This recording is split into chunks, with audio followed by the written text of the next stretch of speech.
Hi everyone, welcome to my channel, here to guide you today. Many of you use these videos to relax or drift off to sleep, so before we begin, please like and subscribe to the channel. By the way, where are you watching from, and what time is it? Now, settle in, get comfy, and let's begin. My luck ran out the minute I stepped out of that coffee shop on Main Street. The brisk wind that blew down the empty street didn't belong in mid-May, and it made me glance at my watch like it could explain the sudden chill. It was 1997, Somerset County, Pennsylvania mid-afternoon, and I was supposed to meet my partner to go over some reports.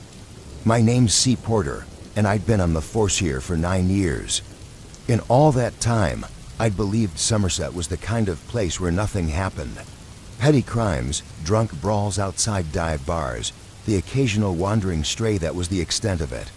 It was the type of town where you could set your watch by the monotony. Quiet, predictable, and frankly boring. At least, that's what I thought before that day.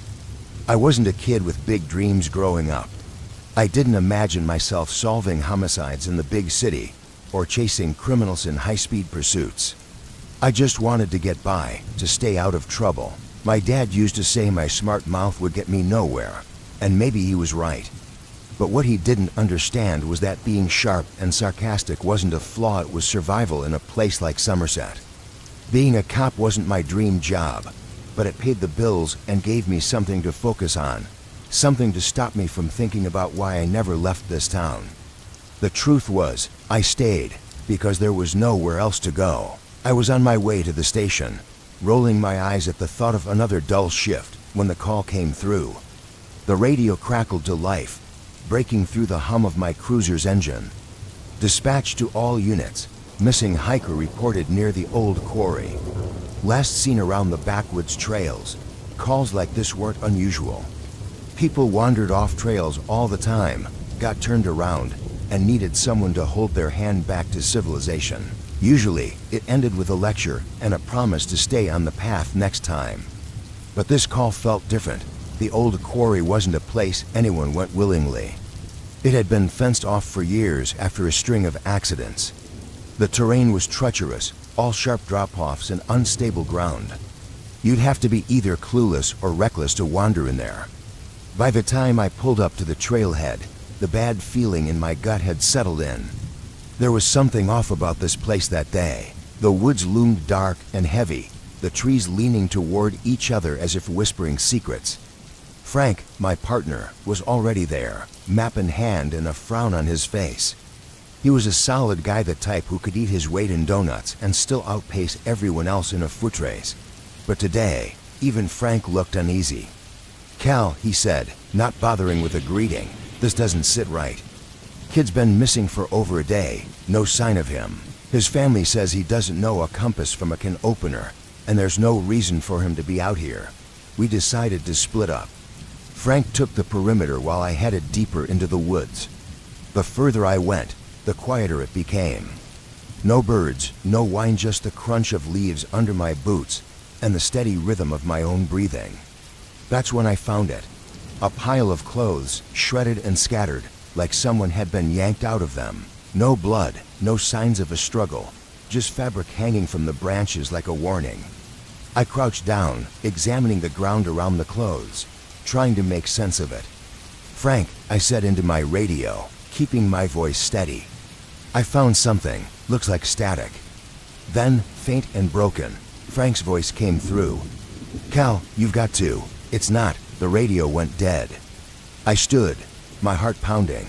Frank didn't scare easily, and the fear in his voice was enough to set my nerves on edge. I tightened my grip on my flashlight, its beam cutting through the oppressive darkness as I made my way toward where he'd been searching.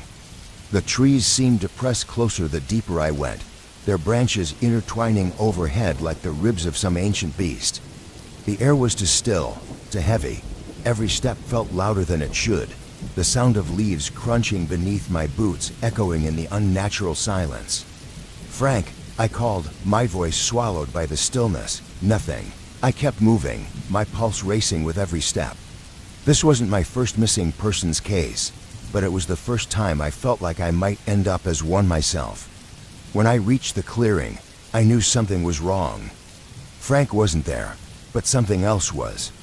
A body, or what was left of one, lay in the center of the clearing. It was mangled, torn apart in ways I couldn't comprehend. Blood soaked the ground, pooling around scattered pieces of flesh and bone. I didn't need to be an expert to know this wasn't the work of any human or any animal I'd ever seen. The air grew colder. I could feel it watching me. Whatever had done this was still out there, hidden in the shifting shadows of the trees.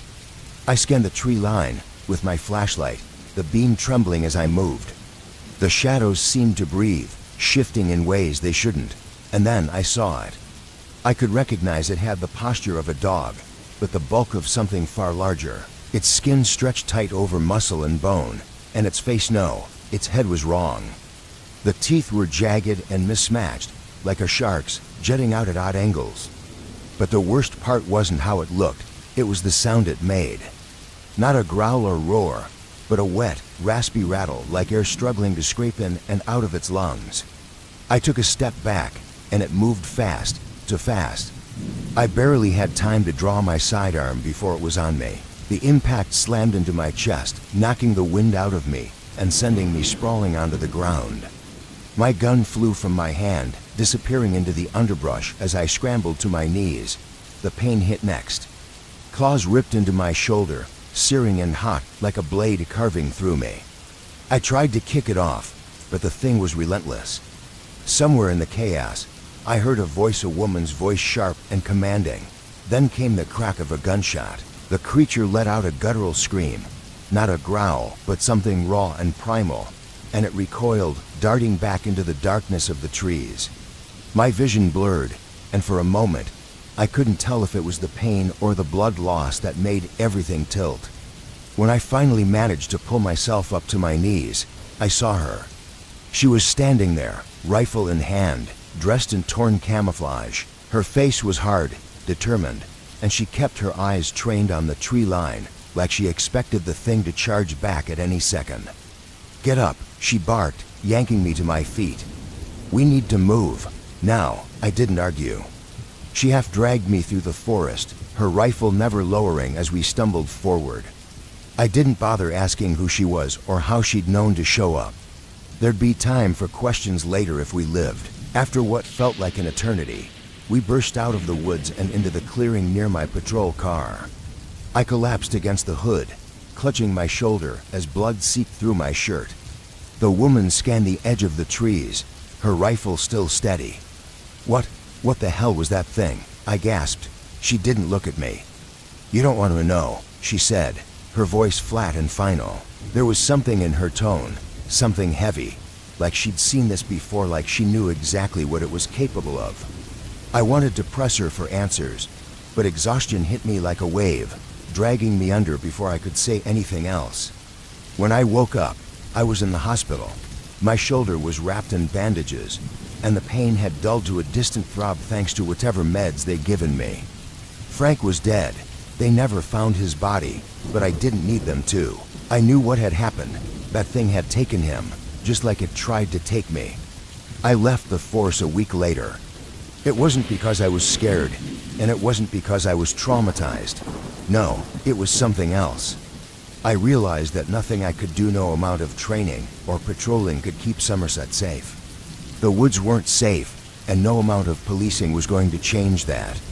Whatever that creature was, it was still out there, lurking in the shadows of the trees. And the worst part, I had a feeling it wasn't the only one. It's funny how a quiet day can flip on you just when you think you've got things under control. Something slaps you right across the face. It was 2007, a time when nothing much ever happened in Stanton. Population just shy of 2,500, and I think half of those were cattle. Anyway, name's Wyatt Fletcher, local sheriff for the past 8 years. Not a bad job if you're into traffic stops, breaking up bar brawls, and helping old ladies figure out how to reset their TV remotes. Real edge-of-your-seat stuff, right? My wife used to joke that I'd end up writing parking tickets for life. She wasn't wrong. Stanton's no crime capital. It's mostly fields, barns, and to streets where every business closes by 6 p.m. unless you're talking about Miller's Diner, which stays open until 10 on a good night. The kind of place where you can leave your car unlocked and not worry. That's what I thought. Anyway, the day started like any other. I just finished filling out a report on someone's missing chickens and honest-to-God farm animal theft complaint when dispatch buzzed about a call. Around here, weird noises usually means a raccoon in the trash or a kid messing around. But this wasn't one of those calls. Wyatt, you'd better check out the old Granger place, Helen from dispatch said. Caller says there's something in the barn. Says it doesn't sound normal. Define normal, I asked, half smirking as I grabbed my keys. Helen didn't laugh. Just get there, Wyatt. The Granger farm had been abandoned for over a decade. The land was nothing but overgrown weeds and rusting machinery. Folks around here said the place was haunted, but folks around here also said the creek water gave you warts. Most of the talk was just that talk. When I pulled up the long gravel drive, I noticed something out right away. The barn doors were cracked open, just enough to make you feel like something might be watching from the shadows inside. I grabbed my flashlight and started toward it. There was no sign of the caller, and frankly, I figured I'd be chasing off some kids who dared each other to camp out there for the night. The smell hit me first. You don't expect certain things when you've been in law enforcement for a while, but smells are something else. This wasn't just bad, it was wrong. Like something had been rotting for a good while, hidden deep in the corners of that barn. I stepped inside. The air was heavy, thick with dust and decay. The beam of my flashlight cut through the dark, and that's when I saw it. Dead animals. Not just chickens or stray dogs, but larger ones. Sheep, a cow, even a deer. All of them torn apart in ways that weren't natural. Not cleanly, either. It was like something had ripped them open without a care in the world. A chill ran through me, and not because of the cold. I've seen enough dead things to know when it's an animal attack. This wasn't that. This was different. I heard something move in the shadows. Not a scuffle or the rustle you'd expect from an animal trying to hide. No, it was deliberate, a heavy drag, like something too big for its own body scraping across the floor. The rotten stench thickened, clinging to the back of my throat, and the hairs on my neck stood up like they sensed something my brain couldn't process yet. Who's there? I called out, my hand instinctively drawing my gun. That's when I saw it, or part of it. The beam of my flashlight caught a mass of matted black fur, hunched low over something in the corner. It was large, larger than any bear or wild animal I'd ever seen in these parts. But it wasn't just the size. It was the way it moved, the deliberate stop when the light hit it, as though it was thinking. The damn thing was thinking. I stepped back, my heart racing. Slowly, it lifted its head, and in that split second, I knew this wasn't a bear. No animal stares at you like it's calculating whether you're worth the effort. It snarled, or something close to a snarl, to low, to deep, like air forcing its way out of a hollow chest. I fired, not out of bravery, but fear. The shot echoed through the barn, but all I managed to do was piss it off. It lunged, impossibly fast for something so massive. I barely dodged, feeling the rush of air as it swiped past me, scattering old crates like they were toys. My brain finally caught up with my legs, and I ran full tilt out into the open. Outside, I could still hear it crashing around inside, slamming into walls and letting out furious, guttural noises. But it didn't follow me. I don't know why, and I wasn't about to stick around to find out. Helen, I yelled into my radio, I need backup. Something's not right out here. What do you mean, Wyatt? Her voice crackled back, calm and skeptical. I don't know what it is, but there's a thing in the barn that's killing livestock, and it could be dangerous. Wyatt, she replied slowly, are you sure it's not just some wild animal? It's not a damn animal. I shouted, cutting her off. There was a long pause. I could almost hear her trying to decide if I'd finally lost it. Maybe I had. I'll send Hank your way, she said at last. He'll be there in 20 minutes felt like a lifetime. I paced near my cruiser, gun still in hand, half expecting the thing to come tearing through the barn doors. But it didn't. When Hank arrived, he took one look at me, sweaty, pale, and still shaking, and raised an eyebrow. "Wyatt, you okay? What the hell's going on?" "You need to see this," I muttered, motioning toward the barn. We walked back together, Hank leading this time. I wasn't about to face that thing again without someone else to see it for themselves. The smell hit him first, and I saw the unease creep into his expression. But when we stepped inside, we both froze. It was gone. The animal carcasses were still there, scattered like trophies, but whatever had been in the barn had disappeared. There was no trail, no blood, no sign that it had dragged itself out. "Jesus," Hank muttered, glancing around. "What the hell did this?" I shook my head. "I don't know, but it's not here now. We filed the report as an animal attack. What else could we do? People don't believe in monsters." Hell, I didn't either, not until that day. I spent the rest of the week on edge, waiting for anything to turn up. But nothing did. No sightings, no bodies, no more dead animals. It was like the whole thing had been wiped clean, but I knew better. I knew the day was going to be rough when the donut shop ran out of glaze. That's the kind of omen that makes you wonder if you should just call it quits early. But no, I still had a job to do. Been at it for 12 years here in Craven Springs, West Virginia. Name's Billy Garber, small-town cop, born and raised. Craven ain't big, but it's home. You know, the type small enough that everyone's in your business. And if you don't wave to Mrs. Hill at the corner store, your mama will hear about it by lunch. Not much happens here except the occasional drunk at the mine or a bar fight at Rosie's. Lately, though, it had been too quiet. So when the call came in about something going down in the woods off Pike Hollow Road, I didn't hesitate. Figured it was just some kids messing around.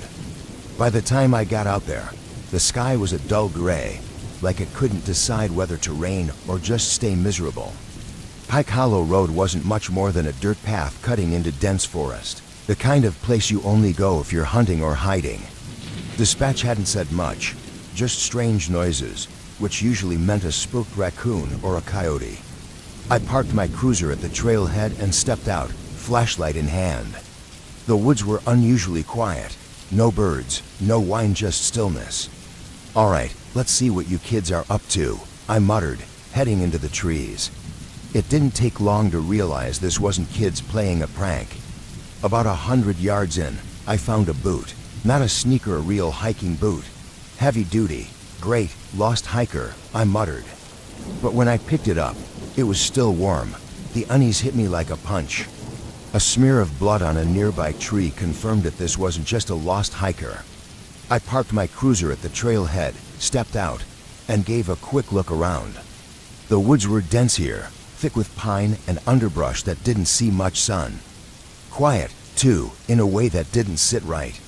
Even the birds seemed to be holding their breath. "All right, let's see what you kids are up to," I muttered, grabbing my flashlight and heading into the woods.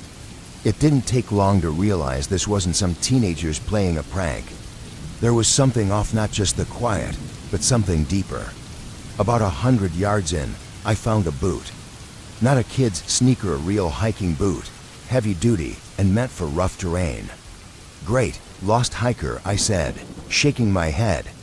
But when I picked it up, it was still warm. I kept walking, now more alert, the kind of alert that gnaws at the back of your mind, telling you something's out of place, but you can't quite put your finger on it. A few minutes later, I spotted something else, a smear of something dark on the trunk of a tree. Blood. Suddenly, the woods didn't feel peaceful anymore. I wasn't armed. Yeah, I know, a cop without a gun. But in Craven Springs, you don't usually need one. The last time I used mine was to scare off a coyote messing with some cattle. My service pistol and bulletproof vest were back at the station, locked up, because I hadn't thought I'd need them for a simple call about noises in the woods. Big mistake. The deeper I went, the worse it got. I found more blood, not splatters, but streaks like someone had been dragged. The trail led further into the woods, where the trees grew thicker and the light barely made it through the canopy. That's when I heard it. A sound that wasn't quite human and wasn't quite animal. A low, gurgling grunt, like something choking on its own breath. "All right, Billy," I whispered to myself, my voice shaking. "Just figure out what it is, call it in, and get out. No need to be a hero." I pushed through the underbrush, my flashlight flickering in and out, casting weird shadows that made the trees look like they were closing in on me. Then I saw something that made me stop dead in my tracks. At first, I thought it was a large deer or maybe a bear. But no, this thing was wrong. It had the size of a grizzly, but its limbs were too long, too gangly, like a spider with skin stretched tight over bones. The head was misshapen, like someone had taken a wolf and smashed its face in. But the worst part was its mouth, a gaping hole lined with sharp, jagged teeth. Nothing about it was natural. It was dragging something, someone, a body. I froze, my breath caught in my throat. Every instinct I had screamed at me to run, but I couldn't move, not with this thing standing there, gnawing on the mangled body like it was a chew toy. It hadn't seen me yet. Thank God. I slowly backed up, praying the crunch of dead leaves underfoot wouldn't give me away. That's when it looked up. For a split second, we locked. Not eyes. I didn't see eyes. Whatever it had, it knew I was there and it didn't like being watched. I turned and ran. I could hear it crashing through the woods behind me, its heavy footfalls shaking the ground. My heart pounded in my ears, my legs burning as I pushed myself faster than I ever thought possible. But I knew I wasn't going to make it. This thing was faster, stronger, and hungry. I made a split-second decision. I couldn't outrun it, but maybe I could outsmart it. Veering off the trail, I dove into a patch of thick brush and crouched down, holding my breath. The noise stopped. I sat there in the silence, my chest heaving, adrenaline surging through my veins. For a moment, I thought I'd lost it. Then I heard its slow, deliberate footsteps. It was searching for me, hunting me. I had to get back to the cruiser, back to something metal and solid. The radio. I could call for backup. I just needed to move without it hearing me. Crawling through the underbrush, I realized the sound of its footsteps was growing distant. Maybe it was giving up, or maybe it had found another victim. Either way, I didn't care. All that mattered was getting out alive. After what felt like an eternity, I finally made it back to the trail. The cruiser was still a ways off. I was about to make a break for it when I heard a scream. Not human, not animal, something in pain. Against every instinct I had, I stopped. I looked back. "What the hell are you doing?" I muttered to myself, "Just run." But something made me freeze again. Maybe it was the thought that if I ran, I'd lead it back to town and someone else would get killed. Or maybe it was the fact that I'm a cop and it's my job to protect people. I don't know, but I turned back. The thing was standing over a body, thrashing like it was wounded, its chest heaving with each breath. There was another man, not dead, but barely clinging to life, sprawled out at the creature's feet. He had a hunting rifle slung across his back, and I realized in a flash what must have happened. He'd shot it. He'd actually wounded the thing. I didn't think. I just acted. Rushing toward the man, I grabbed the rifle off him and, without even aiming, fired a shot straight into the creature's chest. It screamed a high-pitched wail mixed with the gurgling of blood. It stumbled backward, collapsing into a heap of limbs and fur. It wasn't dead, but it wasn't getting up anytime soon. I dropped the rifle, shaking, and bent down to check on the man. He was barely conscious, bleeding from deep gashes across his torso. "You all right?" I asked, even though it was obvious he wasn't. He coughed, blood dribbling down his chin. "That thing," he managed to rasp before his eyes rolled back in his head. I looked at the creature, still twitching on the ground, its breath shallow. Whatever it was dying, and I was glad for it. We never did find out what that thing was. The doctors patched the guy up, but he didn't make it through the night. Didn't matter, though his story died with him. And the thing? Well, it didn't exactly vanish, but it didn't stick around for long either. They carted it off to some lab upstate for testing, whatever that means. But I'm still here, back in Craven Springs doing my job. Small town life doesn't change, not really. People still wave when they pass by, Mrs. Hill still gossips at the corner store, and kids still find stupid ways to get themselves into trouble. But me, I don't go near those woods anymore. I leave that to the next guy. There's a point in life where you stop expecting the world to make sense. That point for me came on September 14th, 2003, in Sweeney, Oklahoma.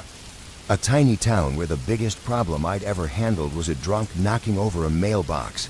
Yeah, I'm a small-town cop. Name's Eddie Keeler, and I used to think my job was pretty straightforward. I grew up here.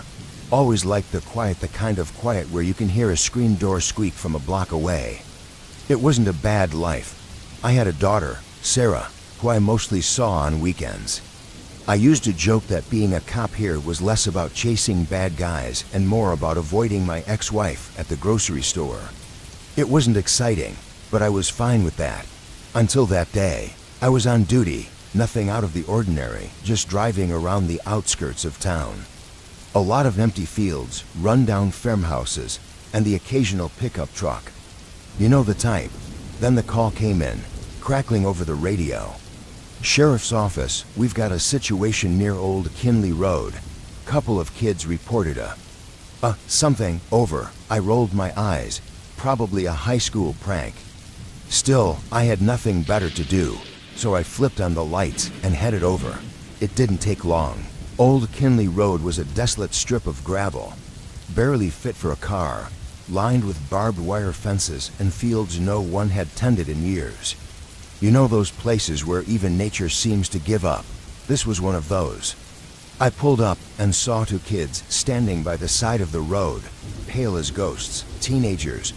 One was clutching a BMX bike. The other just fidgeted nervously. "What's going on, boys?" I asked, stepping out of the car. The kid with the bike pointed shakily.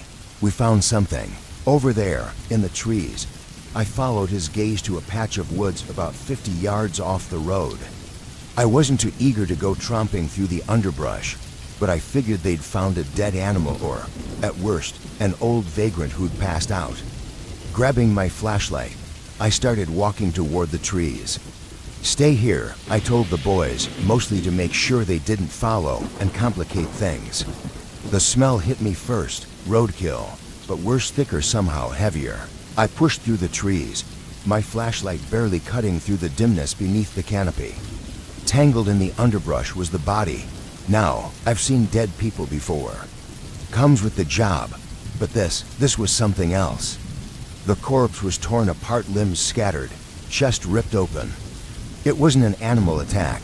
I knew that right away. Whatever did this wasn't looking for food. The way the body was shredded, it seemed like it was done out of rage, deliberate.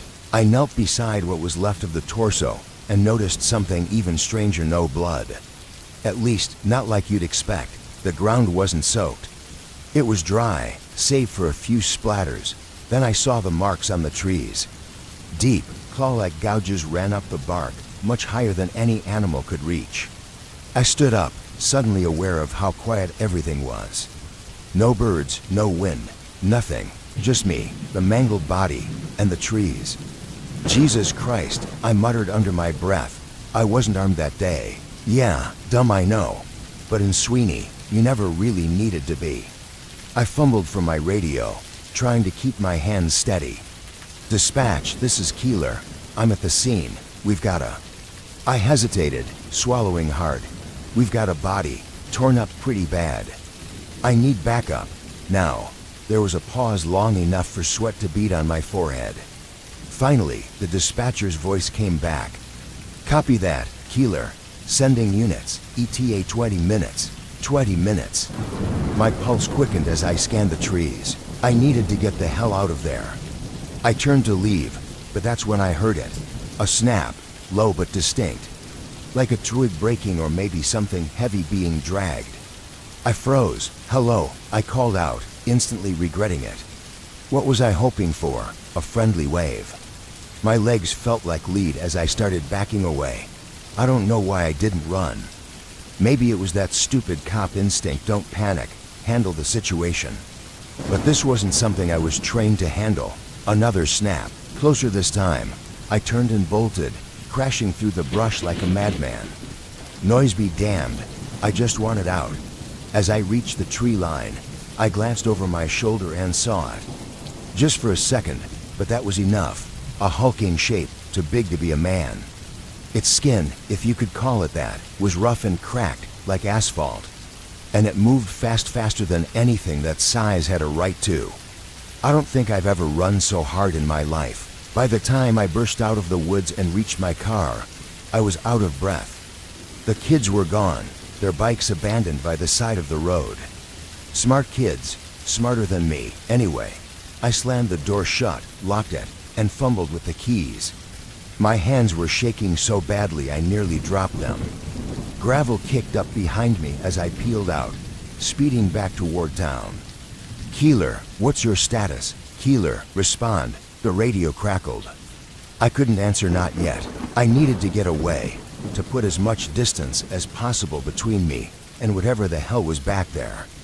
By the time I reached the station, the other units were already heading toward Old Kinley. I parked and sat in my cruiser for a moment, just trying to catch my breath. My mind kept replaying the thing I'd seen and what it had done to that body. A few minutes later, Chief Donovan came out. Big guy, probably spent more time behind a desk than in the field these days. He leaned against my window, his face lined with concern. "You all right, Eddie? You look like you've seen a ghost." I didn't laugh. "It wasn't a ghost, Chief. You wouldn't believe me if I told you." He sighed, opened the door, and slid into the passenger seat. "Try me." So I told him everything. The body, the woods, the thing. I could tell from the look on his face he thought I was losing it. Hell, I didn't even believe myself. But I knew what I saw, and no amount of logic was going to erase that. "All right," Donovan said when I finished. "You've had a long day. Go home, Eddie. Get some rest." "I'll take care of things. Chief, I'm telling you, yeah, I hear you," he said, patting my shoulder like I was a tired old dog. "We'll look into it." I went home, but I didn't sleep, not really. My mind kept drifting back to that shape in the woods, the way it moved, like it was tracking me. I'd always felt safe in Sweeney. Now, I wasn't so sure. The next morning, I got a call. They'd found another body, same spot, same condition. But this time, it wasn't a stranger. It was one of the deputies who'd gone to check out the scene. This time, nobody thought I was crazy. When I showed up at the station, there was a tension in the air, like everyone was waiting for someone else to say what they were all thinking. The truth was, they didn't want to believe it either. But a second body, there was no explaining that away. Chief Donovan was pacing when I walked in, his usual bravado replaced by something closer to fear. "Eddie, we need to talk," he said, waving me into his office. We sat down, and for the first time, I saw real worry in his eyes. "This thing, whatever it is," he began, "it's not an animal. It's not a person. Hell, I don't know what it is, but it's killing people, and it's not going to stop." I nodded, feeling a cold knot of dread in my stomach. "What do we do?" "We hunt it down," Donovan said, though he didn't sound too confident. "Before it gets any closer to town." I should have said no. Should have told him to call in the state boys and let them deal with it. But I didn't. I was a cop. This was my town. And I wasn't about to let some monster tear it apart. We gathered a small team just for of us, me, Donovan, and two other deputies, Blake and Marlin. This time, we were armed, shotguns mostly. I carried an old hunting rifle slung over my shoulder. We drove back out to Old Kinley Road, parked by the tree line, and geared up. "All right, stay close," Donovan said. "And for God's sake, keep your eyes open." We moved into the woods, forming a loose line. The smell hit me again as we pushed deeper, the same rancid, metallic stench of decay, only stronger now. My pulse quickened, but I forced myself to focus. I wasn't going to let fear get the better of me. The trees closed in, their thick branches forming a canopy that blocked out most of the light. Blake was up ahead, Marlin on my left, and Donovan brought up the rear. We moved slowly, deliberately, the only sound the crunch of leaves under our boots. "Keeler, you seeing anything?" Donovan's voice crackled over the radio. "Nothing yet," I whispered back, but I could feel it, that same sensation I had the day before. like eyes on the back of my neck. That thing was close. I could sense it. Suddenly, Marlin let out a yelp, followed by the unmistakable sound of something crashing through the brush.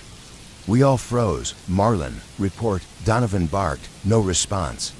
We rushed toward the sound, pushing through the dense foliage. My heart was hammering in my chest as I rounded a thick oak tree and saw Marlin's shotgun lying on the ground, bent in half like a cheap piece of plastic. There was no sign of him, just the same deep gouges in the tree trunks like the ones I'd seen before. My stomach dropped. Blake knelt by the shotgun, his face pale. What the hell could do this? I didn't have an answer. Donovan grabbed Blake by the shoulder and pulled him up. Stay together, he growled. We're not splitting up. We find Marlin, and we kill whatever did this. But even Donovan didn't sound too sure anymore. We pushed on, more cautious now. The deeper we went, the thicker the trees became, until we were in near darkness. My flashlight flickered, casting long, eerie shadows on the forest floor. Every snap of a twig made my nerves jolt. My finger was tight on the trigger, ready for anything, and then we heard it. A low, guttural sound, not like anything I'd ever heard before. It wasn't an animal. It wasn't human. It was deep, almost like a rumble, vibrating through the ground beneath our feet. Blake took a step back, his eyes wide. We need to get out of here, man, he whispered, panic creeping into his voice. I wanted to agree, but before I could say anything, the trees ahead of us exploded with movement. Something huge barreled through the underbrush, faster than anything that size had a right to be. I barely had time to raise my rifle before it was on top of us. Blake fired, but the thing was too fast. It slammed into him, sending him flying into a tree with a sickening crack. He didn't get back up, Jesus. Donovan shouted, unloading his shotgun into the creature. The thing barely flinched. In the beam of my flashlight, I caught a glimpse of it, a hulking mass of cracked, blackened skin, like it had crawled out of a pit of tar.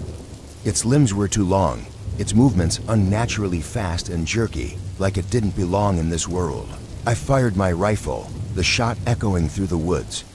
The bullet hit, but the creature barely slowed. It turned toward me, and in that moment, I knew I was dead. Then, out of nowhere, Marlin's voice rang out. Over here, he yelled, waving his arms like a madman. The creature hesitated, its head snapping toward him.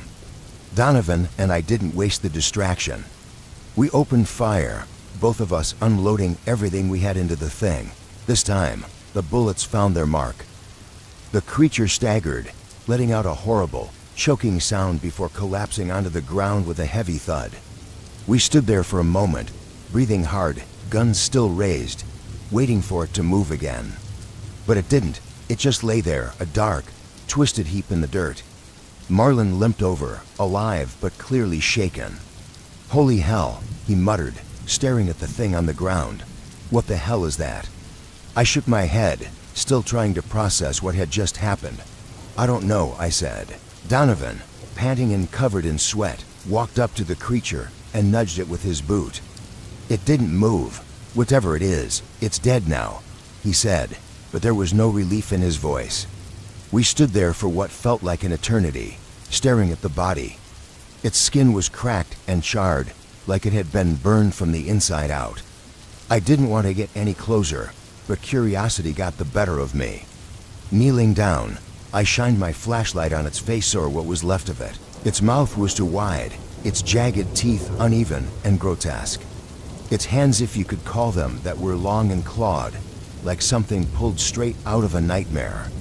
You think there's more of them? Marlin asked, his voice barely above a whisper. I didn't have an answer. None of us did. But one thing was for sure, whatever this thing was, it didn't belong here. We loaded Blake's body into the back of the cruiser, the weight of it a grim reminder of how real this all was. I radioed for backup again, my voice steadier now, though my mind was still racing. By the time we got back to town, the sun was starting to rise. The early morning light did little to erase the horrors of the night. Donovan pulled me aside as we walked into the station, his face set in a grim line. This stays between us, he said. No one's going to believe what happened out there, not the state boys, not anyone. I nodded, too tired to argue. He was right.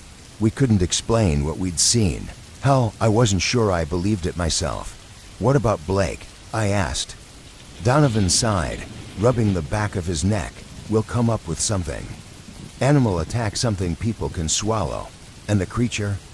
We'll bury it, he said, his voice low. Somewhere deep. I didn't argue. There wasn't much left to say. In the days that followed, things went back to normal, or at least, they seemed to. But every time I closed my eyes, I saw that thing, the way it moved, the way it killed. I couldn't shake the feeling this wasn't over, that we hadn't seen the last of it. They say boredom will drive a cop to do dumb things. Hell, they're right. The year was 1997, and I was working as a small-town cop in Lewis, Nebraska. You've probably never heard of it, no one has. Nothing ever happened there except the occasional speeding ticket or the town drunk getting rowdy at the local bar. I'd been on the job for nearly 8 years, and in all that time, I never thought I'd encounter anything that would make me question my sanity or my survival. The name's Rob Teague. No, not the most glamorous name, but it works. I'm what you'd call a functional guy. I get things done. I didn't grow up with much. My parents weren't what you'd call nurturing, and I sure as hell didn't have some grand dream of being a cop. But here I was, stuck with a badge in a town where the most dangerous thing I dealt with was runaway livestock. Lewis was quiet. Too quiet. It was a regular Tuesday, or maybe it was Wednesday, doesn't really matter. I was working the late shift, driving the empty streets, sipping stale coffee. The radio crackled a little, but there were no calls, just the dull hum of my cruiser's engine. Then I got a call, not from dispatch, but from Ed Rourke, one of the old farmers on the outskirts of town. Ed wasn't the type to call the cops unless something serious was up. "Rob, you gotta get out here," he said, his voice shaky. Something ain't right. Now, Ed's the kind of guy who can spot a problem with his cattle from a mile away. He doesn't exaggerate. If he says something isn't right, something's wrong. I tossed the coffee out the window, hit the lights, and made my way to Ed's farm. When I pulled up, Ed was standing on his porch, shotgun in hand, looking pale as a ghost. I made a joke about how the shotgun didn't suit him anymore, but he wasn't laughing. "Over there," he said, nodding toward the field behind his barn. "Something's been tearing up the livestock," Ed said, his voice low. "2 of my cows gone. Dragged off. Rob, the others are spooked real bad." Ed wasn't one to exaggerate. A man of few words, and those few always meant something serious.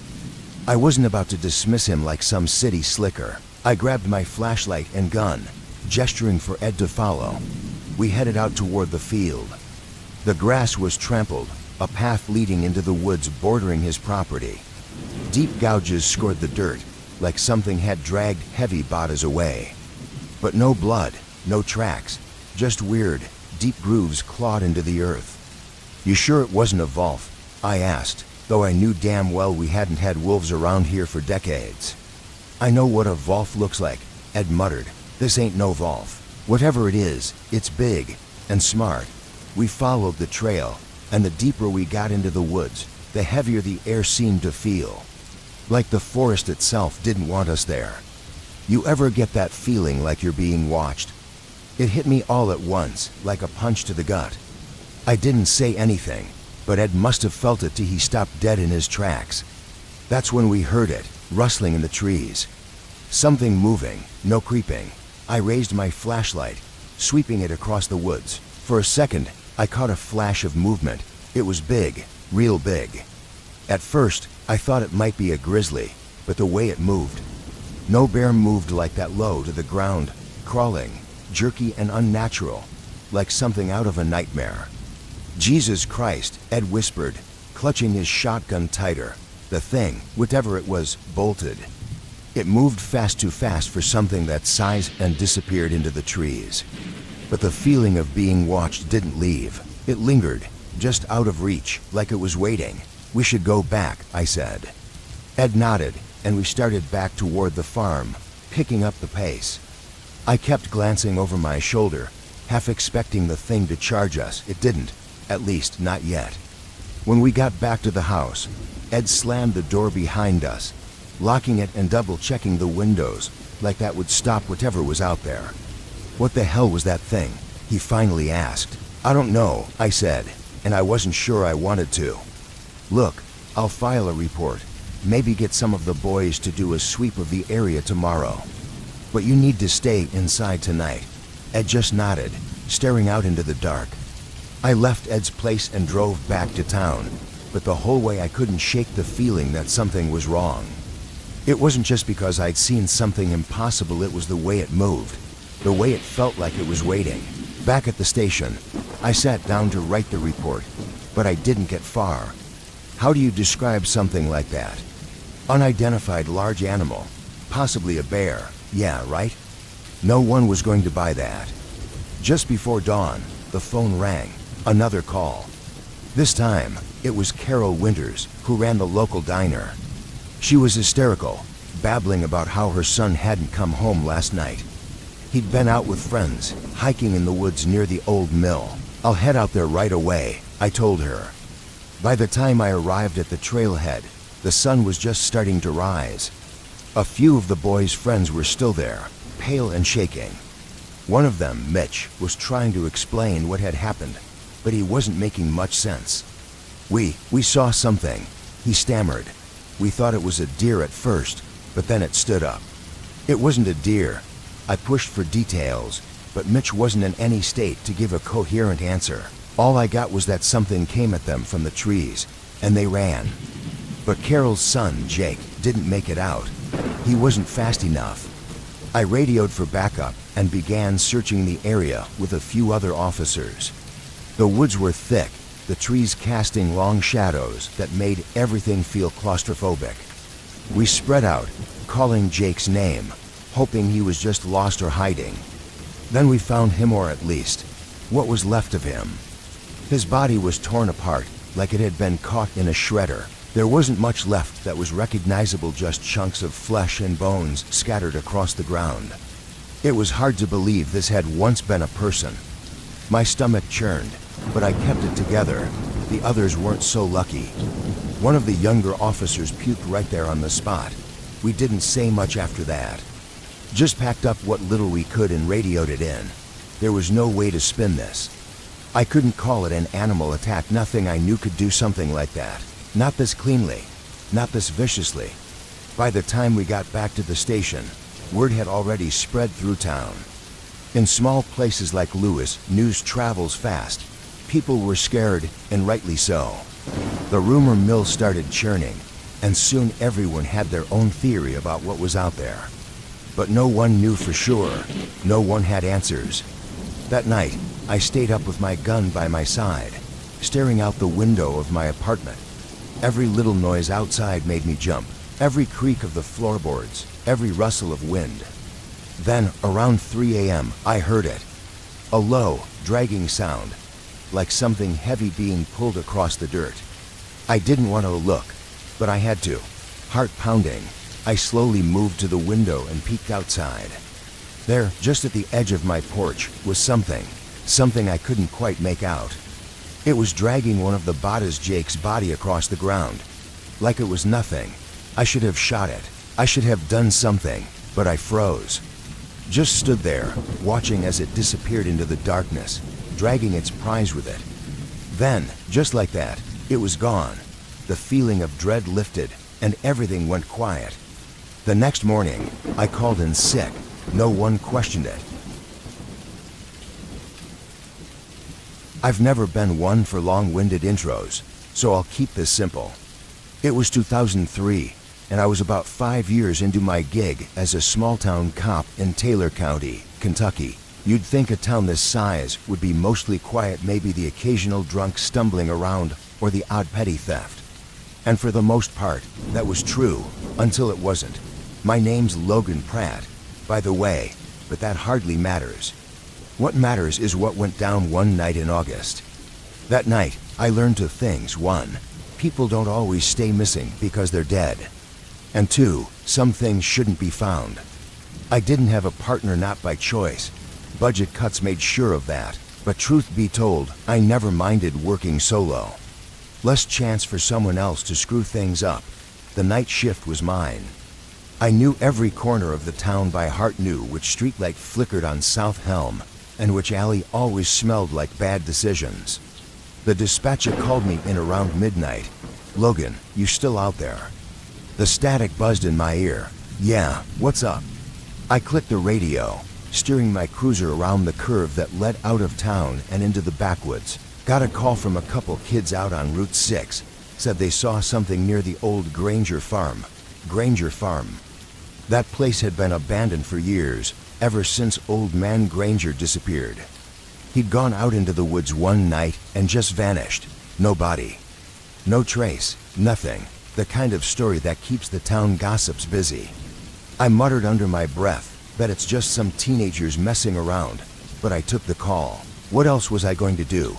As I drove up the narrow dirt path, the woods around me closed in, dark and heavy like they always did out there.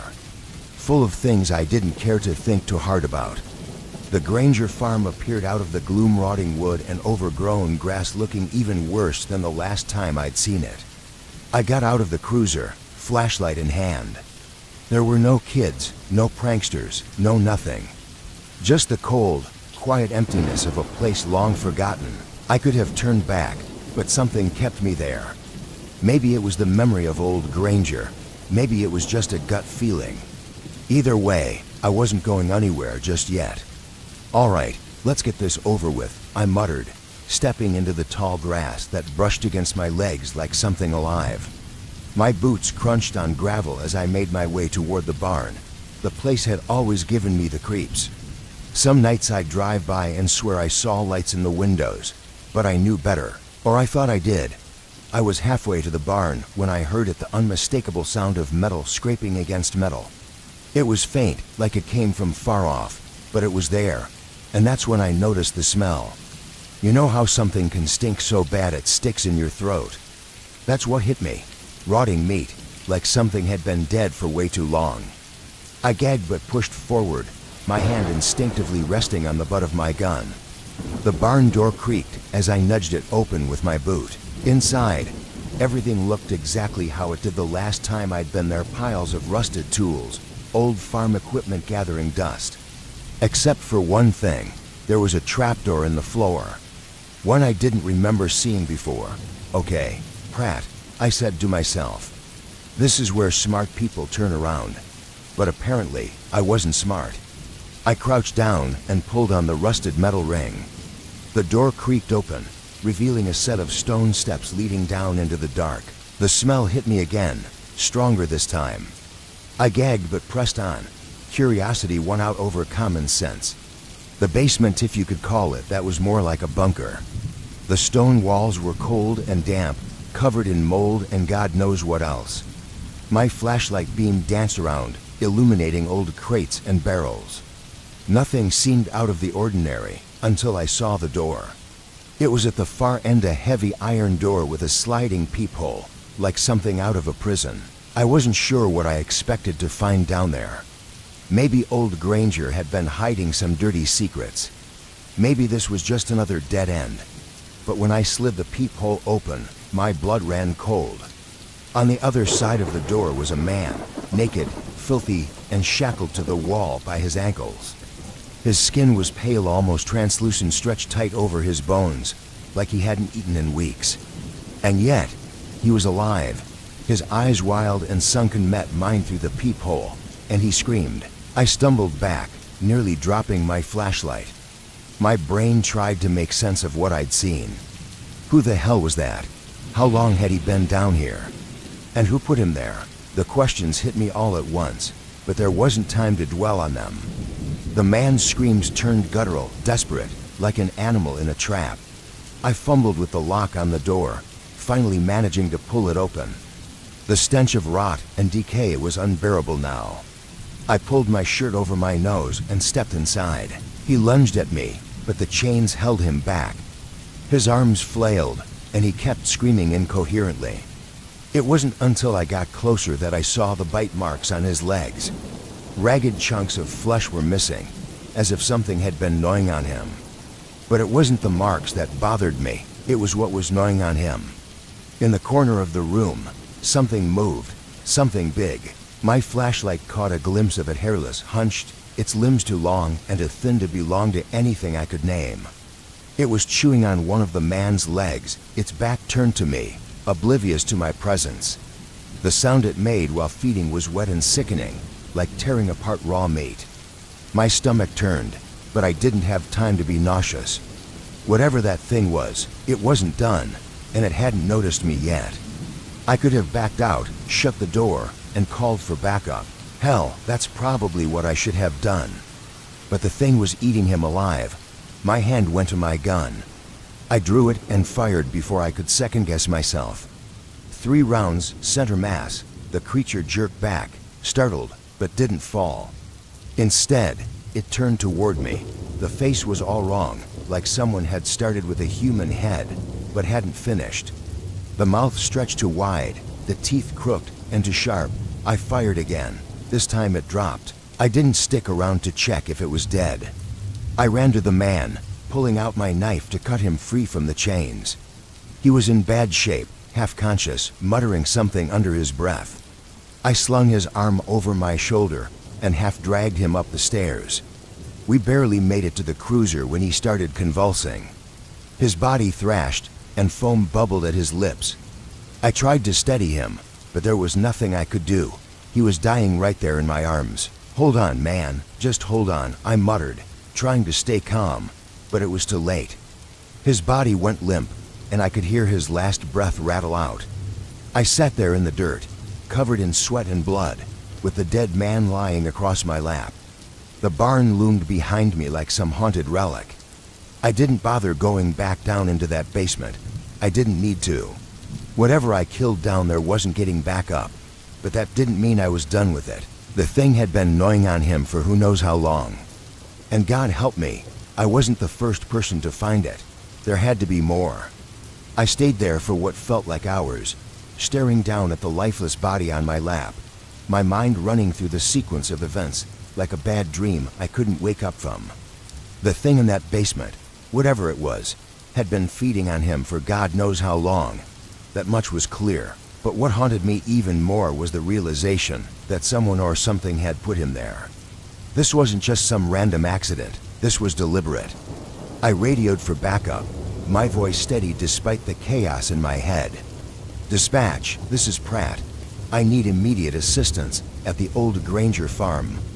We've got a body, no make that two, possible homicide. Hurry." The silence from the woods pressed in around me as I waited, the only sound my own ragged breathing and the occasional rustle of leaves from the wind. My thoughts kept drifting back to the creature, the way its limbs were too long, too thin, the way its face had been distorted. Almost human, but not quite. I had no idea what that thing was, but I knew it didn't belong anywhere near people. The flashing red and blue lights cut through the darkness about 20 minutes later. Sheriff Wainwright climbed out of his SUV, his face a mix of confusion and irritation. He was always more bureaucrat than lawman, a man who liked his desk a whole lot more than the field. He wasn't going to like what he was about to hear. "Pratt, what the hell is going on?" He barked, approaching the scene with a cigarette hanging from his lips. He took one look at the dead guy on the ground and froze. "Jesus, I know," I said quietly, rising to my feet. "It's worse than it looks. There's another one in the basement, or what's left of it." Wainwright's cigarette fell from his lips. "Forgotten." "Another what?"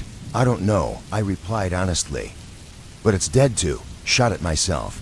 He didn't ask any more questions, just followed me back into the barn.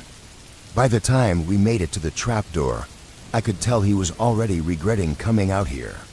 The stench alone was enough to make anyone rethink their choices.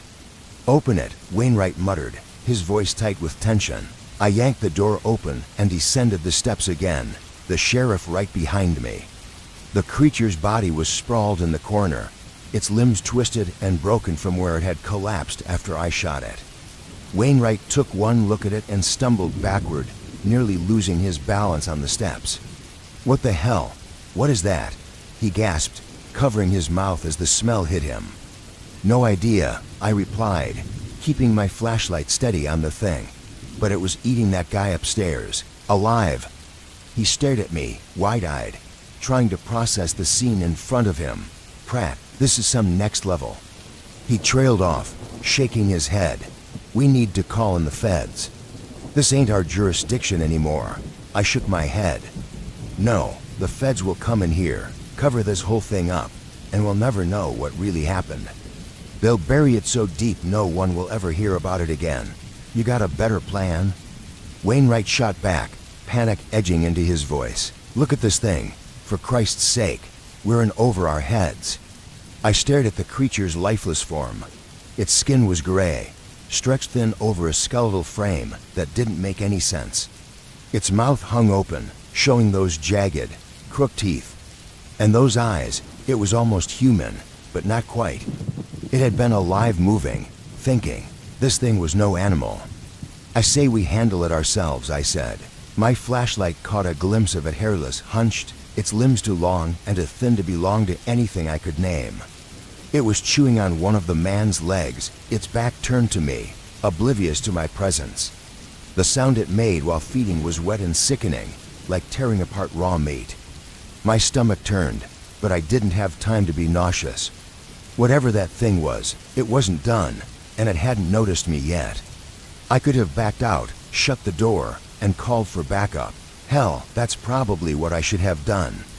But the thing was eating him alive. My hand went to my gun. I drew it and fired before I could second-guess myself.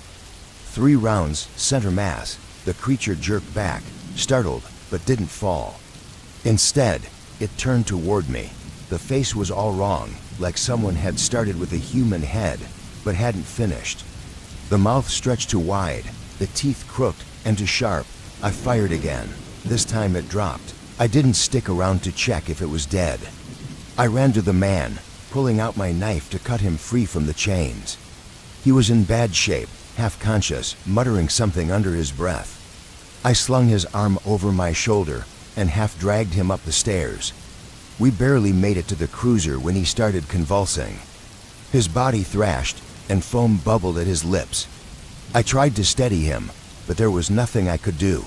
He was dying right there in my arms. "Hold on, man, just hold on," I muttered, trying to stay calm, but it was too late.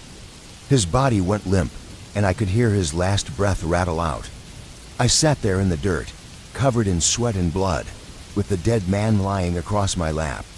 The barn loomed behind me like some haunted relic. I didn't bother going back down into that basement. I didn't need to. Whatever I killed down there wasn't getting back up, but that didn't mean I was done with it. The thing had been gnawing on him for who knows how long. And God help me, I wasn't the first person to find it. There had to be more. I stayed there for what felt like hours, staring down at the lifeless body on my lap, my mind running through the sequence of events like a bad dream I couldn't wake up from. The thing in that basement, whatever it was, had been feeding on him for God knows how long. That much was clear, but what haunted me even more was the realization that someone or something had put him there. This wasn't just some random accident, this was deliberate. I radioed for backup, my voice steady despite the chaos in my head. "Dispatch, this is Pratt. I need immediate assistance at the old Granger farm. We've got a body, no make that too. Possible homicide. Hurry." The silence from the woods pressed in around me as I waited, the only sound my own ragged breathing and the occasional rustle of leaves from the wind. My thoughts kept drifting back to the creature, the way its limbs were too long, too thin, the way its face had been distorted. Almost human, but not quite. I had no idea what that thing was, but I knew it didn't belong anywhere near people. The flashing red and blue lights cut through the darkness about 20 minutes later. Sheriff Wainwright climbed out of his SUV, his face a mix of confusion and irritation. He was always more bureaucrat than lawman, a man who liked his desk a whole lot more than the field. He wasn't going to like what he was about to hear. "Pratt, what the hell is going on?" He barked, approaching the scene with a cigarette hanging from his lips. He took one look at the dead guy on the ground and froze. "Jesus, I know," I said quietly, rising to my feet. "It's worse than it looks. There's another one in the basement or what's left of it. Wainwright's cigarette fell from his lips, forgotten. Another what? I don't know, I replied honestly. But it's dead too. Shot it myself. He didn't ask any more questions, just followed me back into the barn. By the time we made it to the trapdoor, I could tell he was already regretting coming out here. The stench alone was enough to make anyone rethink their choices. Open it, Wainwright muttered, his voice tight with tension. I yanked the door open and descended the steps again, the sheriff right behind me. The creature's body was sprawled in the corner, its limbs twisted and broken from where it had collapsed after I shot it. Wainwright took one look at it and stumbled backward, nearly losing his balance on the steps. What the hell? What is that? He gasped, covering his mouth as the smell hit him. No idea, I replied, keeping my flashlight steady on the thing, but it was eating that guy upstairs, alive. He stared at me, wide-eyed, trying to process the scene in front of him. Pratt, this is some next level. He trailed off, shaking his head. We need to call in the feds. This ain't our jurisdiction anymore. I shook my head. No, the feds will come in here, cover this whole thing up, and we'll never know what really happened. They'll bury it so deep no one will ever hear about it again. You got a better plan? Wainwright shot back, panic edging into his voice. Look at this thing. For Christ's sake, we're in over our heads. I stared at the creature's lifeless form. Its skin was gray, stretched thin over a skeletal frame that didn't make any sense. Its mouth hung open, showing those jagged, crooked teeth. And those eyes, it was almost human, but not quite. It had been alive, moving, thinking. This thing was no animal. I say we handle it ourselves, I said. I could tell she was already rattled, but I had to keep my cool. Stay here, I told her before heading toward the trail she'd pointed to. It was narrow, barely there, like it had been carved by animals more than people. As I walked deeper into the woods, I couldn't help but notice a sudden drop in temperature. It wasn't cold exactly, but it was like the air didn't move right. It was thick to thick for this time of year. About 10 minutes in, I came across their campsite. The tents both collapsed, but that wasn't what made me stop dead in my tracks. The ground around the site was drenched in blood, a pool of it so large I wondered how the hikers could have lost that much. The kind of scene you don't forget. But there were no bodies, none. Not a single sign of struggle, no signs of a predator. Just blood, the kind that told you whoever it belonged to wasn't getting up again. I crouched down, taking a closer look. The ground was uneven, like something had been dragged through it. The trail led deeper into the trees toward the ravine. I followed it. A sharp snapping sound echoed somewhere far ahead. I froze, listening, every muscle in my body tense as I reached for the weapon at my hip. Normally, I wouldn't feel the need to unholster my gun on a call like this, but this wasn't normal. The snapping sound came again, closer now, like someone or something was crunching through the underbrush with no regard for who might hear it. Then silence. I stayed low, stepping lightly, my breath held as I moved toward the source of the sound. The trail of blood widened until it reached the edge of the ravine, a steep drop that I hadn't seen in years. From up here, you could see the river below, its banks slick with mud and God knows what else. But that's not what caught my eye. It was the figure standing at the edge, hunched over something I couldn't quite make out. It looked human, but the posture was all wrong to animalistic, like it was more comfortable on four legs than two. I stepped closer, weapon drawn. Police, don't move. It didn't listen. Hell, it didn't even flinch. The thing, it wasn't a man. Not anymore. Slowly turned its head just enough for me to see the shape of its face, or what used to be a face. The skin was stretched tight over bones that looked sharp enough to cut, its jaw hanging open as though it was broken. And the smell, Christ, it smelled like rot, like whatever it was hadn't been alive in a long time. I don't remember firing my gun, but I did. It didn't stop it. The thing lunged. Christ, I'm not supposed to use that word, but it was all I could think of at the time. The damn thing lunged at me, moving so fast I barely had time to sidestep before it barreled past, disappearing into the trees. I fell back, breathless, heart pounding in my chest. Whatever that thing was, it wasn't natural. I scrambled to my feet, looking for any sign of where it might have gone, but there was nothing, just the rustle of leaves and that sickly sweet smell that still clung to the air. I had to keep moving. I followed the blood trail again, this time with a sharper edge to my steps. I wasn't about to let that thing get away, not after what it had done. The trail led further along the ravine, and that's when I found them, the bodies, or what was left of them. Limbs twisted in ways they shouldn't have been, flesh torn apart with a kind of precision that I hadn't seen before. Whatever did this, it wasn't just trying to kill, it was playing. I could feel the bile rising in my throat, but I forced it down. I needed to stay sharp. Another snap of twigs, this time closer. I spun around, gun aimed in the direction of the noise. But what came out of the trees wasn't the creature it was Todd, of all people, rifle in hand, face pale as a ghost. Jesus, Ben, what the hell is going on out here? He hissed, his voice barely above a whisper. I don't know, Todd, but it's bad. Real bad. He nodded, eyes scanning the area. I heard the shots, figured I'd better back you up. We didn't have time for pleasantries. We had to move. Whatever that thing was, it wasn't going to stop with just the hikers. We tracked through the trees, each step more deliberate than the last. The forest was silent now to silent. Even the birds knew better than to stick around. Then we found it. It was crouched low in a clearing, gnawing on what was left of one of the hikers, the blood still fresh on its teeth. Todd raised his rifle, and I did the same with my gun. But before we could fire, the thing let out a sound, something so low and guttural it made my chest vibrate. It charged again. This time we were ready. Todd's shot hit it square in the chest, and I followed up with 2 rounds of my own. The creature stumbled, its body jerking as if trying to decide whether to fall or keep coming. But then, with one final horrible wheeze, it collapsed. For a long moment, neither of us moved.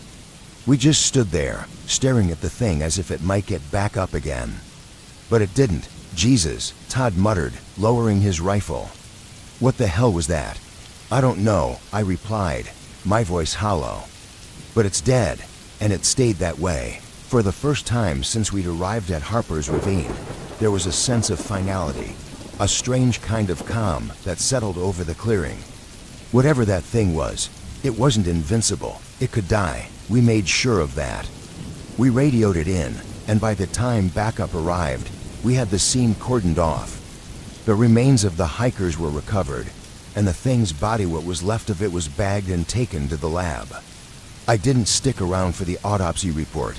I didn't need to. Todd and I sat in the cruiser, the engine idling as we stared at the tree line. It was over.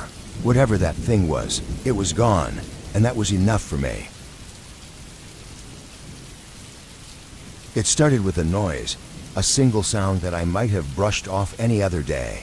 But after a decade working in law enforcement in Trenton, Georgia, you develop a second sense about these things. It was 2003, around late afternoon, when the call came in, something about a disturbance deep in the woods near an old logging road, a place nobody really goes anymore. My name's Luke Harland, and I've been patrolling this small town since I can remember. Small town cop life isn't as glamorous as people might think, but I like the quiet. Until that day. The dispatcher told me some hikers had found something, a body, maybe, but the details were sketchy. People around here don't get themselves killed, not like that. Maybe a hunting accident or some poor fool who tangled with a wild animal. But when I got to the scene, what I saw wasn't anything natural. I parked my cruiser on the side of the dirt road, and the hikers were waiting near the tree line. A couple of tourists, lost more than anything. It's just down there, one of them muttered, pointing with a shaky hand. I think it's a person. I could feel the air change as soon as I stepped into the woods. The trees here seemed to close in like they were hiding something. The light barely made it through the thick canopy, and every sound, every step I took seemed to echo in this strange, oppressive silence. I knew these woods well. Hell, I grew up around here, hunting with my dad and uncles. But something about this place felt off today. It wasn't the usual peaceful quiet of the forest. This was the kind that presses on your chest and makes you second-guess every step forward. It didn't take long to find what they were talking about. There, in a small clearing, was what was left of a man. The body had been torn to pieces like something had ripped him apart. The first thing I noticed was how clean the wounds were, not jagged or messy like you'd expect from an animal. It was almost surgical, like someone or something had done this with precision. Now, I've seen my fair share of accidents, but this wasn't like anything I'd ever come across. I radioed it in, keeping my voice steady, but my hands were trembling as I clicked the mic back into place. I wasn't armed for something like this, not with just a standard issue sidearm and a flashlight. The hikers had left by then, not wanting to stick around. Smart move. As I crouched down to get a better look, I realized there was something in the ground near the body tracks, but not human. At first glance, they looked like animal prints, but not any I'd seen before. The prints were too large, too deep, and they had a strange shape, like a cross between a bear's paw and something with claws that could shred metal. My gut twisted, but I pushed the thought down. I had to stay logical. There was no sign of a struggle, no branches broken, no blood trail leading away. Whatever did this, it was fast, and it knew exactly what it was doing. My mind was racing through possibilities, none of them good. A predator this size would leave more evidence, more destruction in its wake. But there was nothing. I called for backup, but I knew it'd take a while for anyone to get here. This place wasn't easy to find, and most of the other officers were tied up dealing with some county nonsense back in town. I was on my own for now. I decided to follow the tracks. Maybe it was stupid, but sitting around waiting didn't feel right. Whatever did this couldn't be far, and I couldn't just leave it out here, not if it could hurt someone else. The tracks led deeper into the forest, and the further I went, the darker it got. I remember thinking that this wasn't like the woods I knew. Everything felt wrong, the smell of damp earth, the rustle of leaves that seemed to be coming from everywhere and nowhere all at once. About half a mile in, I found something else. A second body. This one was different though. Torn apart, sure, but it was fresher. There was still steam rising from the wounds, and the smell hit me like a punch to the gut. I had to fight the urge to turn back, but I kept pushing forward, my hand resting on the butt of my gun. I wasn't alone. I could feel it now, the way the hair on the back of my neck stood on end. Something was watching me. My senses went into overdrive, scanning every shadow, every sound, but there was nothing there. Nothing I could see, at least. Then I heard it again, that noise, a low, rumbling sound, like a deep vibration in the earth. It was close, closer than I wanted to believe. Whatever it wasn't hiding anymore. It was coming for me. I stopped, trying to calm my breathing, my heart pounding in my chest. The forest went deathly quiet. Not even the birds made a sound. Then, from the corner of my eye, I saw movement. It was fast to track, but I caught a glimpse. Something large, covered in matted fur, with limbs that didn't move like any animal I'd ever seen. Its shoulders were hunched, its head low to the ground as it moved through the trees like it owned the place. I raised my gun, aiming at the last place I saw it, but the thing was gone before I could get a beat on it. My hand was shaking now, but I held steady. My training kicked in, and I started backing up slowly, keeping my eyes on the tree line. I wasn't about to let it catch me off guard. Then it happened. There was a blur of motion, a flash of teeth and claws, and it was on me. I barely had time to fire before it knocked me to the ground, sending my gun flying into the brush. The weight of it pressed me down, claws digging into my arm. It was heavy, and the stench was overwhelming, like wet fur and rot. I managed to roll, grabbing for anything I could use to fight back. My hand closed around a broken branch, and I swung it with all the force I had left. The creature snarled, a guttural sound that reverberated through my skull, but the branch broke against its thick hide. It wasn't enough. The thing reared back, preparing to strike again, but I wasn't going down without a fight. In one desperate motion, I pulled my backup knife from my boot and plunged it into the creature's side. It let out a howl, staggering back, giving me just enough time to scramble to my feet. Blood, dark and thick, oozed from the wound, but it wasn't enough to slow it down. I didn't wait to find out what it would do next. I ran. I ran harder than I've ever run in my life, crashing through the trees, my lungs burning, my legs screaming with every step. The creature was right behind me, crashing through the underbrush like a freight train. Somehow, I made it back to the road, barely keeping my footing as I stumbled toward my cruiser. I slammed the door shut, my hands shaking so bad I could barely get the keys in the ignition. The engine roared to life, and I floored it, kicking up dirt and gravel as I sped back toward town. I didn't stop until I was back at the station, covered in mud and blood, my heart still hammering in my chest. I must have looked like hell, because the guys didn't ask many questions. They just sat me down, gave me water, and let me breathe. We went back the next day, more officers, better armed, but the woods were empty. The bodies were still there, torn apart just like I'd found them, but the creature was gone.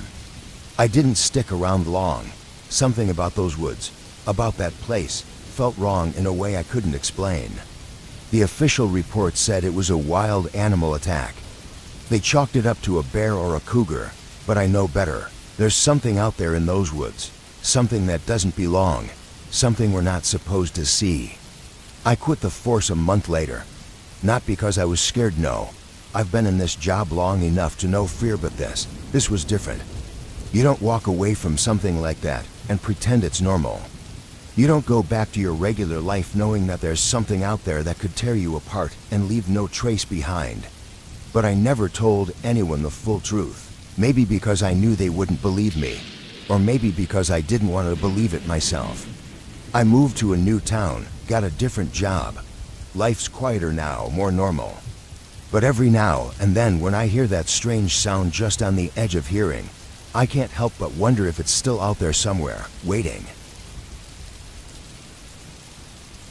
You know, when you're a cop in a town as small as Davisville, Oklahoma, you don't expect much. 1999 wasn't supposed to be any different, maybe the odd domestic dispute or a drunk driver swerving too much in a straight line. But what happened that night, I didn't expect that. Not even in a place where folks leave their doors unlocked, and the biggest excitement is a stray dog knocking over a trash can. The name's Max Calloway. I've been on the force for close to 12 years now, ever since I decided to leave Tulsa. Got tired of the city life, the noise, the people. Davisville was perfect, small enough to feel like home, quiet enough that you could hear the crickets at night without worrying about some drunk pulling a knife on you. You see, that's what I liked. No drama, no chaos, just peace. Well, at least it was. It was late. About 11 p.m. I was finishing up my usual patrol down County Road 37, one of those stretches of nothing that Oklahoma does so well. You know the type, no streetlights, no signs of life except for the occasional pickup truck rattling down a dirt road. Perfectly quiet. Then a call came through. Max, we've got a 10 to 37, possible missing persons. You're the closest. Head out to the old Anderson farm. Missing persons, I mumbled. Strange for around here. Davisville didn't have many people to go missing. Usually, it was just someone's kid who fell asleep in a barn after a long day playing hide and seek. But there was something in the dispatcher's voice attention I didn't like. Not one bit. The Anderson farm was about 10 miles from where I was, tucked away off a dirt road that didn't even show up on most maps. Abandoned for years, nobody had lived there since old man Anderson passed. And even he was half ghost by the time I started on the force. Kids would go out there sometimes to screw around, but I figured most of them had better things to do. When I pulled up, the air felt off. You ever get that feeling like the world's holding its breath, like something's waiting just around the corner? The moon was out, full and bright, but the light it cast wasn't comforting. It just made the place look more like a tomb, shadows stretching longer than they should have. A pickup truck was parked just outside the gate, lights off, door wide open, nobody inside. Fantastic, I muttered. Always the abandoned places. I grabbed my flashlight, stepped out of the cruiser, and called in my location. Dispatch, this is Calloway. I'm at the Anderson farm, checking out the scene now. There was no answer, just static. That's when I should have left. But I didn't. I walked through the broken gate, the old rusted hinges creaking like they hadn't been moved in decades. The barn loomed ahead, a big, dark shape that seemed to absorb the moonlight. I could feel my pulse quicken, but I shrugged it off. It was just an old barn, nothing more. Anyone here? I called out. No answer, just the wind. I stepped inside the barn, my boots crunching on the dirt floor, the sound echoing loud in the stillness. I shined my flashlight around dusty old tools, hay scattered in piles, and then in the corner, something glinted, a phone lying face down in the dirt. When I picked it up, the screen was cracked but still lit, showing a missed call. Before I could process that, I heard it a scream, sharp and gut-wrenching, coming from behind the barn. I ran. I didn't think. I just ran around the back. The ground sloped down into a dry creek bed, and that's where I found them. Tabatas torn to pieces, limbs strewn like someone had thrown them away without a second thought. I froze. It didn't make sense. There was no blood, no tracks, just carnage. I grabbed my radio, but all I got was static. That's when I heard the crunch of footsteps. I spun around, gun drawn, but there was nothing there, just the wind again, but colder this time. I don't scare easy, but my skin crawled like I'd walked into something bad, something alive. Then it stepped into view. It was big, 7 feet, maybe more. Its limbs were too long, like it had been stretched out, with skin pulled tight across a hunched body. At first, I thought it was some kind of animal, but its head was wrong to human, to familiar, and yet not at all. I pointed my gun at it, but my hands were shaking. Freeze, I shouted. It didn't freeze, it charged. I fired, missed, hit. I don't know, nothing seemed to stop it. It moved too fast for something that size, and before I could even think, it was on me. The force of it knocked me down into the dirt, and I felt claws, yes, claws dig into my shoulder. But I was lucky. The ground was slick with mud near the creek bed, and I slipped out from under its grip. It roared in frustration, an inhuman sound I'll never forget, and lunged at me again. But this time, I was ready. I fired 2 more shots into its chest. It stumbled but didn't stop. It was like it didn't even feel the bullets. I scrambled back, trying to put some distance between us. There was no way I could outrun it. Hell, I didn't even know what it was. But I knew I wasn't going down without a fight. I aimed again, this time for its head, and squeezed the trigger. The thing dropped, hard. I didn't wait. I didn't check. I just ran back to the cruiser, blood dripping from my shoulder. I slammed the door shut and floored it out of there, my heart pounding like a jackhammer. Back at the station, I called in everything, the Batas, the creature, my shoulder wound. They found the Batas just like I said, ripped apart, no blood anywhere but mine. But when they went to look for the thing, it was gone. Not disappeared, not vanished, just gone like it had never been there. Nobody believed me, not at first. They thought I'd gone crazy. A stress reaction, they called it. But the Batas were proof enough that something had happened out there. I didn't care if they believed me or not. They cleaned up the scene, buried what was left of the victims. But that creature, whatever it was, left more than scars on my shoulder. They told me to take some time off. Relax, Max, they said. Get your head straight. I haven't been back to the Anderson farm since, and I don't plan to. But sometimes, on the quiet nights, when I'm out on those long, empty roads, I think I hear something that sounds too much like claws scraping on metal. It's funny, I signed up for this job thinking I'd get away from all the craziness of the big city. Turns out, small towns can be just as bad, maybe worse. I've been working in West Virginia as a sheriff's deputy for close to 10 years now, but none of that time prepared me for what happened last night in 1996. I was assigned to a small town nestled in the Appalachian Mountains, exactly the kind of quiet place you'd expect nothing bad to happen. I liked it that way. Name's David Keene, though my buddies call me Keene. I don't usually get too deep into personal details at work, but I'm the kind of guy who's easygoing about most things, except when it comes to doing my job right. When I'm off duty, I'd rather crack a dumb joke than dig into the heavy stuff. My wife says I'm a walking one-liner, which is fair, considering how often I'm guilty of throwing humor around just to keep life light. Not that last night, though. It started simple enough. I was on the night shift, doing routine patrols through the back roads, which, if you know anything about this place, are more like dirt trails carved between endless hills and thick forests. It's a quiet beat, and sometimes the radio is the only thing that keeps you company. But I like the solitude. People around here don't cause much trouble, and most nights nothing happens. Until last night, I would have said uneventful was the best word for this job. I got a call on the radio around 11 p.m. Dispatch said there was a car parked on the side of Route 16 near the Devil's Fork area. Locals rarely go out that way. The road's not even paved, and it's mostly used by folks heading to hunting cabins deeper in the hills. That's why it stood out. A vehicle abandoned on that road late at night could only mean one of two things. Someone got lost, or someone got into trouble. I cracked a joke to dispatch. Maybe they broke down and ran off after realizing the Appalachian boogeyman wasn't just a campfire story. The reply came back with a chuckle, and I set off to check it out. I wasn't laughing long. I arrived at the scene about 20 minutes later. The car was an old Buick, looked like it had seen better days. Rust on the fender, cracked windshield, but nothing to suggest an accident. It was just sitting there, headlights off, engine cold. I ran the plates, and they came back to a guy named William Grady, a local name.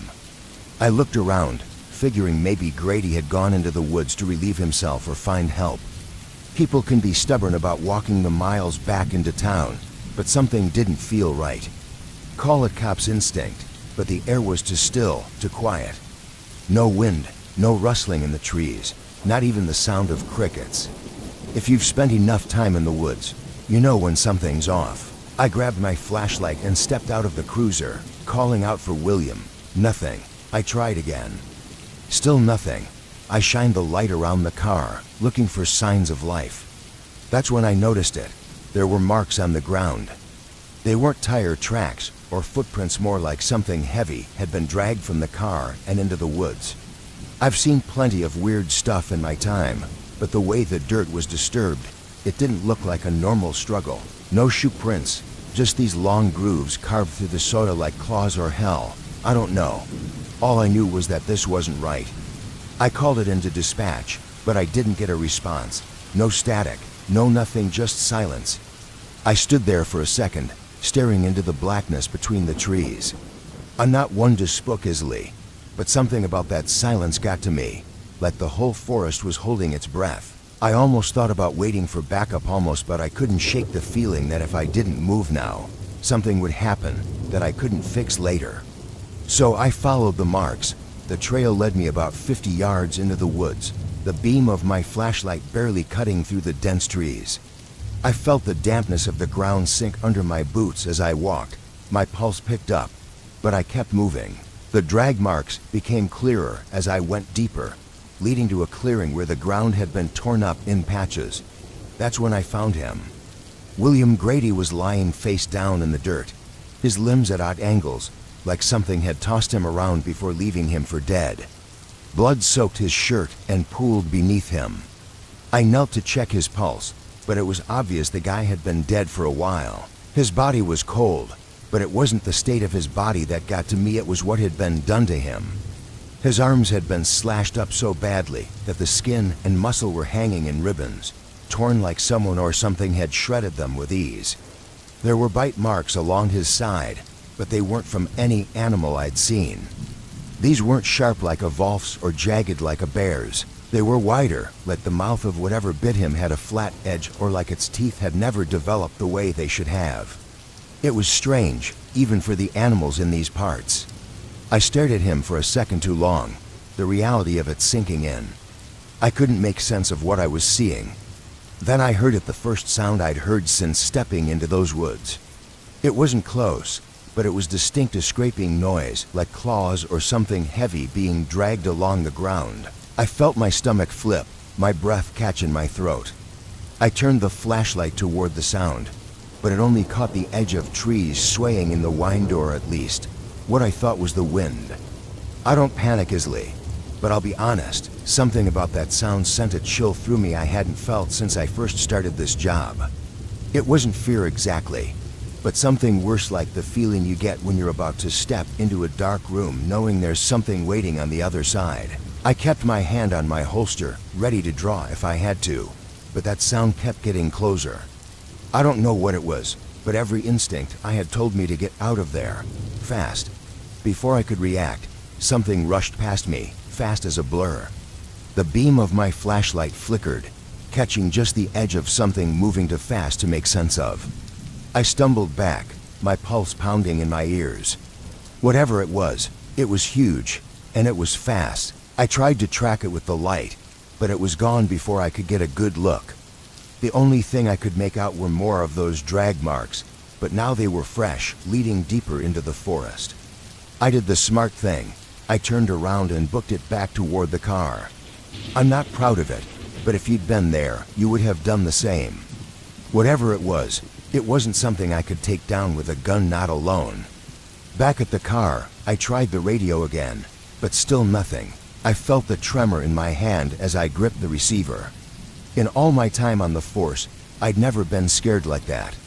But something about what I saw in those woods, what moved past me, there was no making sense of it. I had to assume it was something wild, maybe sick, something that escaped whatever pit in nature it crawled out of. But that didn't explain Grady. I was halfway through reporting what I'd seen when I heard the sound again. This time it was behind me, closer. Something was moving through the trees, fast but steady, like it knew exactly where I was and didn't care if I heard it. I drew my weapon, backing toward the car, and that's when I saw it. Whatever it was stepped out from behind the trees, just enough for the moonlight to hit it. It was about 7 feet tall, hunched, with long arms that ended in blunt claws. Its skin looked almost leathery, like it had been scorched or never fully developed, like something trapped between human and animal. But what struck me most was the way it moved, almost like it had learned to walk upright. But it wasn't natural for it. I pointed the gun at it, yelling for it to stay back, but it didn't flinch. It just stood there, staring at me, silent. I didn't wait for it to make the first move.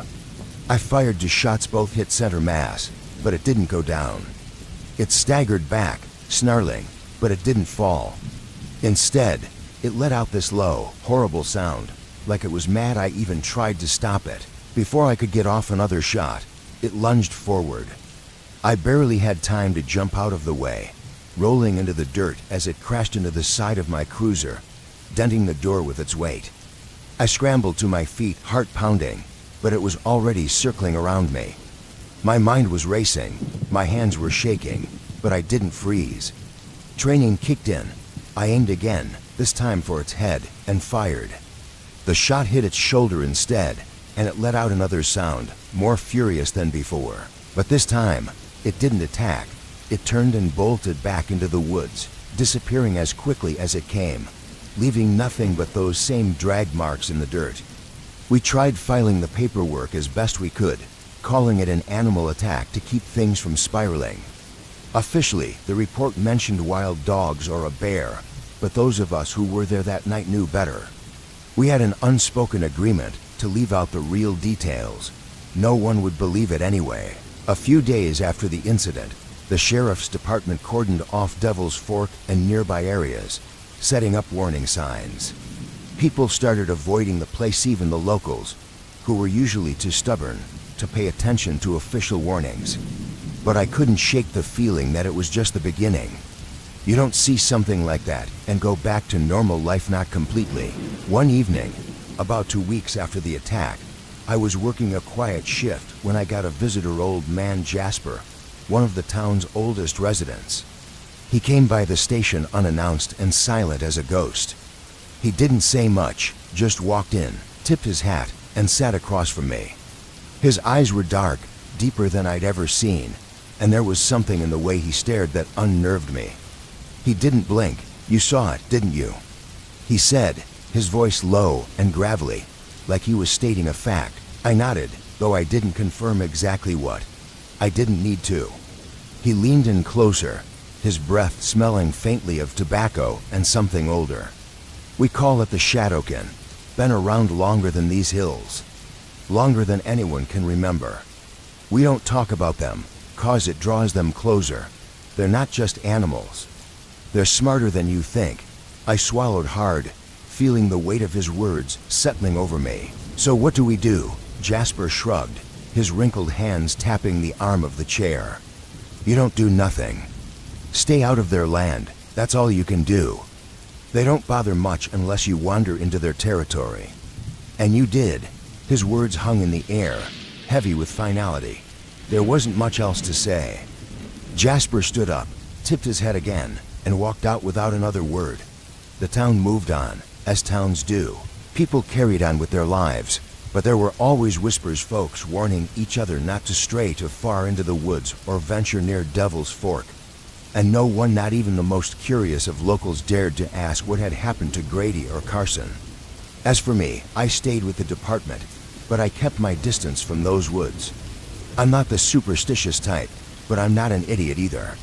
There are things out there you can't explain, and after what I saw, I wasn't about to push my luck.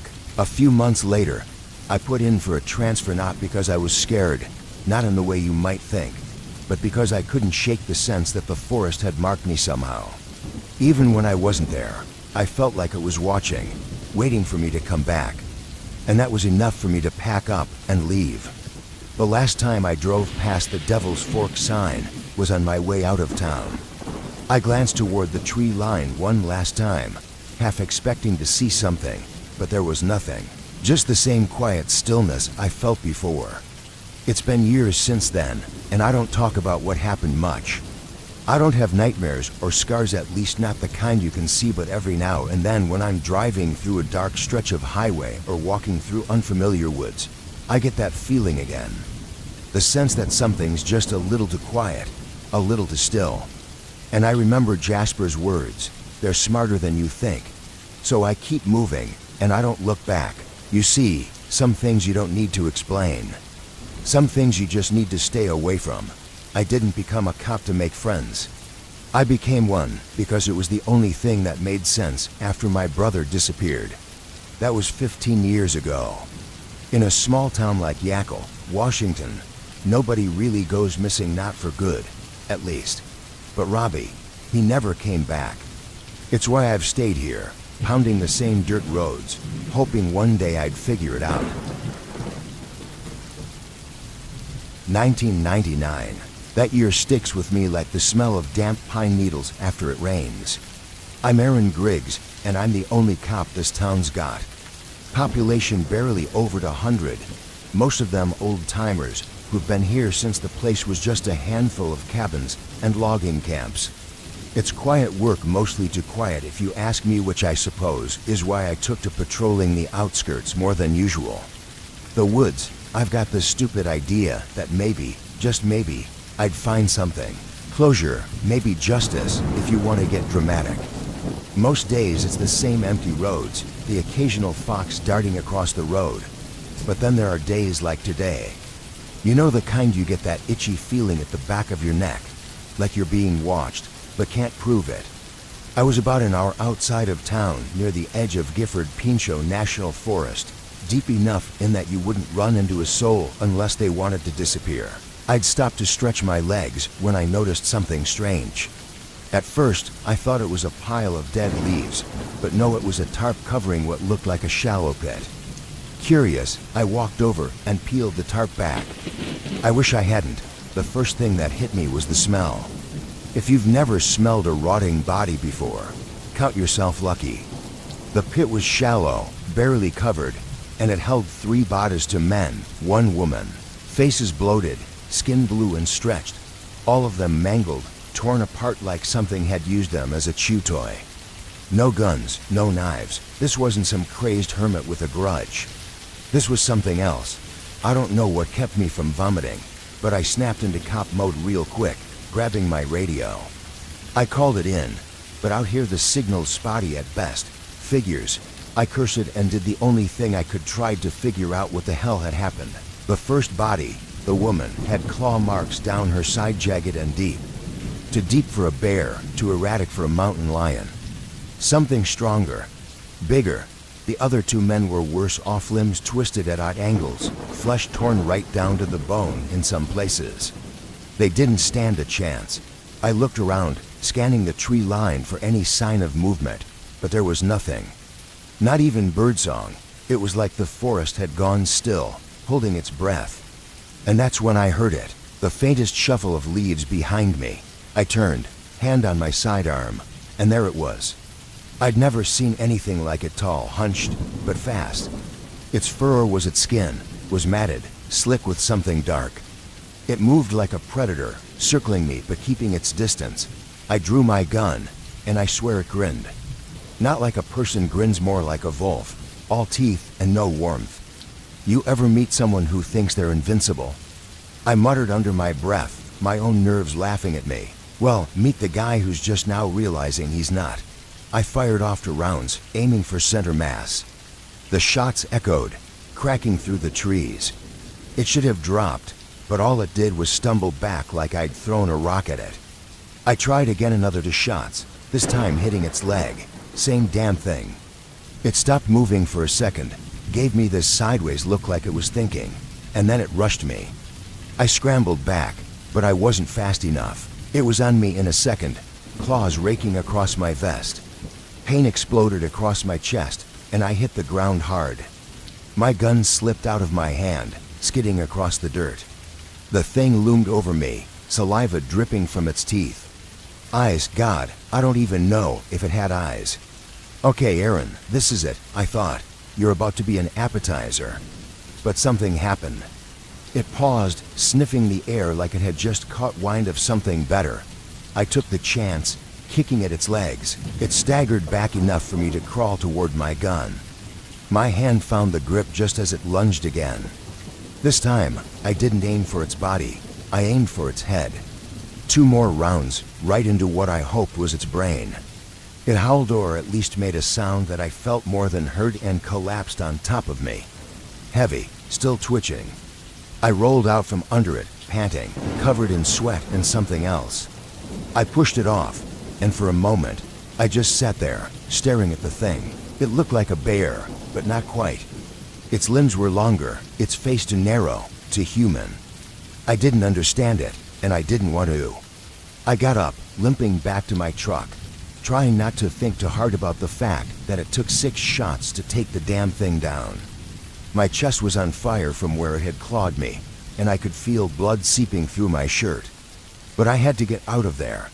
Had to call this in before anything else happened. The radio crackled to life just as I started the engine.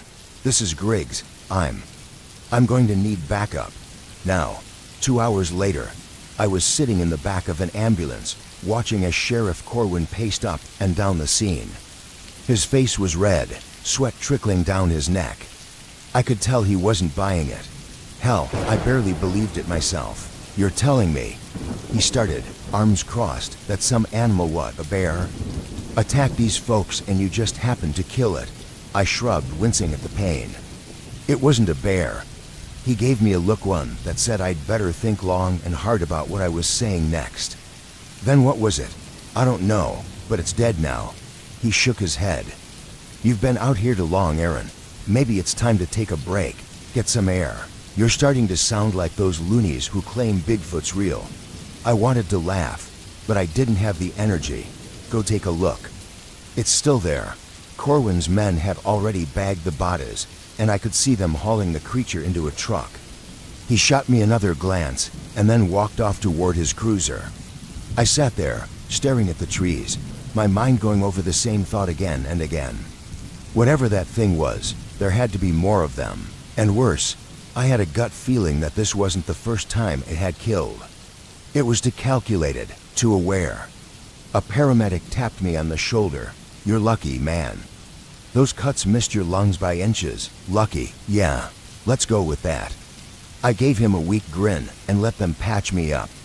As I watched them finish loading the bodies, I felt that itchy feeling return, that same nagging sense that someone, or something, was still out there. Maybe it was nothing, just leftover adrenaline messing with my head. Or maybe, just maybe, that thing wasn't working alone. Either way, I wasn't about to stick around and find out. Sheriff Corwin never brought it up again. The report he filed said it was a bear attack, no questions asked.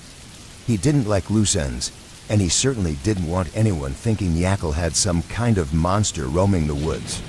But me, I knew better, and I wasn't the only one. The town kept quiet, but I'd catch whispers here, and they're old folks talking in hushed tones, kids daring each other to go out into the woods at night. They didn't know the half of it, but they had a sense, like everyone does in these places, that something just wasn't right. As for me, well, I still do my patrols, still drive out to the edge of town just to make sure nothing else is creeping around. And every once in a while, I'll hear it again, that rustle in the bush, that strange shuffle of feet on the forest floor. But here's the thing, I know it's out there, and next time, I'll be ready. You know, working as a small-town cop has its moments. Most of them aren't great paperwork, dealing with petty nonsense, and listening to people complain about their neighbors being too loud or parking wrong. But every now and then, something comes along that shakes you to your core, makes you question what's out there. It was 2003. I remember because I had just moved back home after a few years in the city. My name's Trent McKay, by the way. I came back because I thought life would be quieter out here, simpler. I figured I'd take over for the sheriff when he retired, but he wasn't going anywhere soon. For now, I was stuck in routine, until that one night. Sudden Creek's a peaceful enough place, nestled in the Oklahoma hills, where life's slower. People tend to keep to themselves, and not much happens. But in late July, dispatch got a call about some campers that hadn't returned. I figured it was nothing, maybe they just lost track of time or decided to stay longer, but I had this gut feeling, you know. Something felt off. Go check it out, Trent. It's probably just a couple of city slickers who got themselves turned around, Sheriff Harlan said with his usual half-amused tone. He didn't take much seriously unless it involved his lunch break. So, I headed out to the woods where they'd supposedly been camping. Sudden Creek Forest isn't the kind of place you get lost easily, but when you do, you're screwed. The trees here seem to close in on you, and there's a weird hush in the air, like everything's watching, or maybe I'm just getting old and paranoid. Anyway, I'm driving my patrol car down this narrow dirt road. By then, it's already dusk, and the light's starting to fade. I pull up to the trailhead, step out, and call into dispatch. McKay, checking out the last known location. No sign of the campers yet. I hear some garbled response about checking in soon, but the signal is terrible out here. Doesn't matter. I grab my flashlight and head into the woods. After about 30 minutes of walking, I find they're camped at tents, a small fire pit, and some chairs knocked over like they left in a hurry. It's dead quiet, and the air feels too still. You know, like the forest had forgotten how to make noise. No birds, no crickets, nothing. I poke around the campsite, looking for anything that might tell me where they went. Their gear was still their cooler full of beer, some hiking boots, and an open map flapping against a tree trunk. One of the tents had a few bloodstains on the entrance, not a lot, but enough to make the hair on the back of my neck stand up. I called it in, but I doubted anyone would come out right away. It's not unusual for people to have a minor accident while camping, get spooked, and run off. Maybe they fell and hurt themselves, but then I found the trail. The ground was disturbed, like someone had been dragged. Now, I'm not a tracker or anything, but even I could see it led deeper into the woods. I was halfway down it when I realized something else. The drag marks didn't look like they came from shoes or boots. No, it was almost like something on all fours had scraped across the dirt. I should have turned back. I should have called for backup, but I didn't. Maybe it was my ego, or maybe I just didn't want to look like a coward in front of the sheriff. As I followed the trail, the trees thickened, and the underbrush became dense. The air felt even heavier. That's when I saw it about 20 feet ahead. There was this thing. It was hunched over something, tearing into it. At first, I thought it was a wild animal, a mountain lion or something. But it wasn't. The thing was big with a body that moved in jerky, unnatural ways. Its skin looked leathery, stretched tight over bulging muscles. I tried to think of what animal it could be, but nothing matched. I stepped on a branch, and it snapped, loud to loud. The thing turned its head toward me, slow, deliberate. I won't lie to you, my first thought was, oh crap, I'm dead. But I froze. Not out of bravery or anything like that. My brain just couldn't process what I was seeing. It had these strange limbs, long and spindly, almost insect-like, but thicker, with clawed tips. The thing didn't have fur, just patches of coarse hair around its shoulders. Its head was shaped wrong, elongated, like it had a snout, but not quite right. The closest thing I could compare it to was a diseased volf, but this wasn't any volf. Before I could react, it lunged. Yeah, I know lunge is one of those words that makes everything seem dramatic, but there's no better way to describe how it came at me, quick, vicious. I had a split second to draw my gun, but I was too slow. It was on me in an instant. It slashed at my shoulder with those claws, and I felt a searing pain as I hit the ground. I fired twice. The shots were loud, deafening in the quiet woods. I must have hit it because it let out this awful sound, half screech, half growl, but not the kind of noise you'd expect from any living creature. It was unnatural, like something trying to mimic pain. It backed off, circling me. I was bleeding, trying to stand, my flashlight rolling in the dirt somewhere behind me. My shoulder throbbed, and I could feel warm blood soaking through my shirt, but the thing wasn't done with me yet. It was testing me, circling like it knew I couldn't fight back. I could hear something faint in the distance, voices maybe, or was I just imagining it? I stumbled backward, keeping my gun raised, but my vision was blurry, my breathing ragged. I was losing blood fast. Then, out of nowhere, it bolted. Not at me, away, into the woods, gone like it had never been there. I don't know what scared it off, but I wasn't about to wait and find out. I scrambled to my feet and limped back toward the trailhead, leaving the campsite behind. When I finally got back to my car, I collapsed on the ground next to it. I radioed for help, and within an hour, I was in the back of an ambulance, barely able to keep my eyes open. The medics kept asking what happened, but I couldn't explain it. How could I? I just kept saying it was some kind of animal attack. That's all anyone would believe anyway. They found the bodies of the campers a few days later, what was left of them, at least.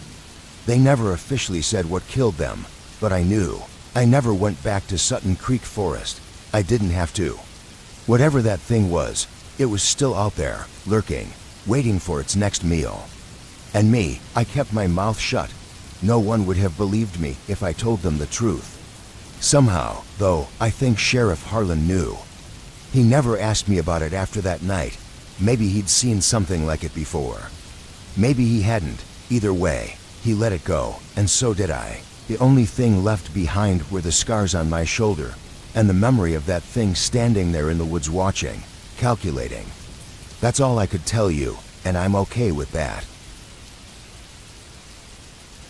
It was supposed to be just another routine patrol. Small town, quiet roads, the kind of place where nothing happens, and everyone knows everyone. I've been on the force for, well, let's just say long enough to see things no one talks about. My name's Derek Coy, and back in 2003, something happened out here in Harriston, West Virginia, that never made it into any official reports. Small towns like ours, we keep things quiet. And sometimes, that's the only way we survive. That day was calm, almost too calm, now that I think about it. I was at the station, sipping on some cold coffee, the kind that tastes like the pot's been there since the Stone Age. Dispatch comes through the radio, a call out by Blackburn Woods. A hiker reported something strange, said he heard screams. Might be an animal attack or maybe some kids pulling a prank. Blackburn's always been one of those places, the kind of spot where legends are born and rumors run wild. But I'm a practical guy. I don't believe in ghost stories, the real monsters. They're just people doing terrible things. The hiker, some guy from out of state named Tom Blake, was a mess when I found him.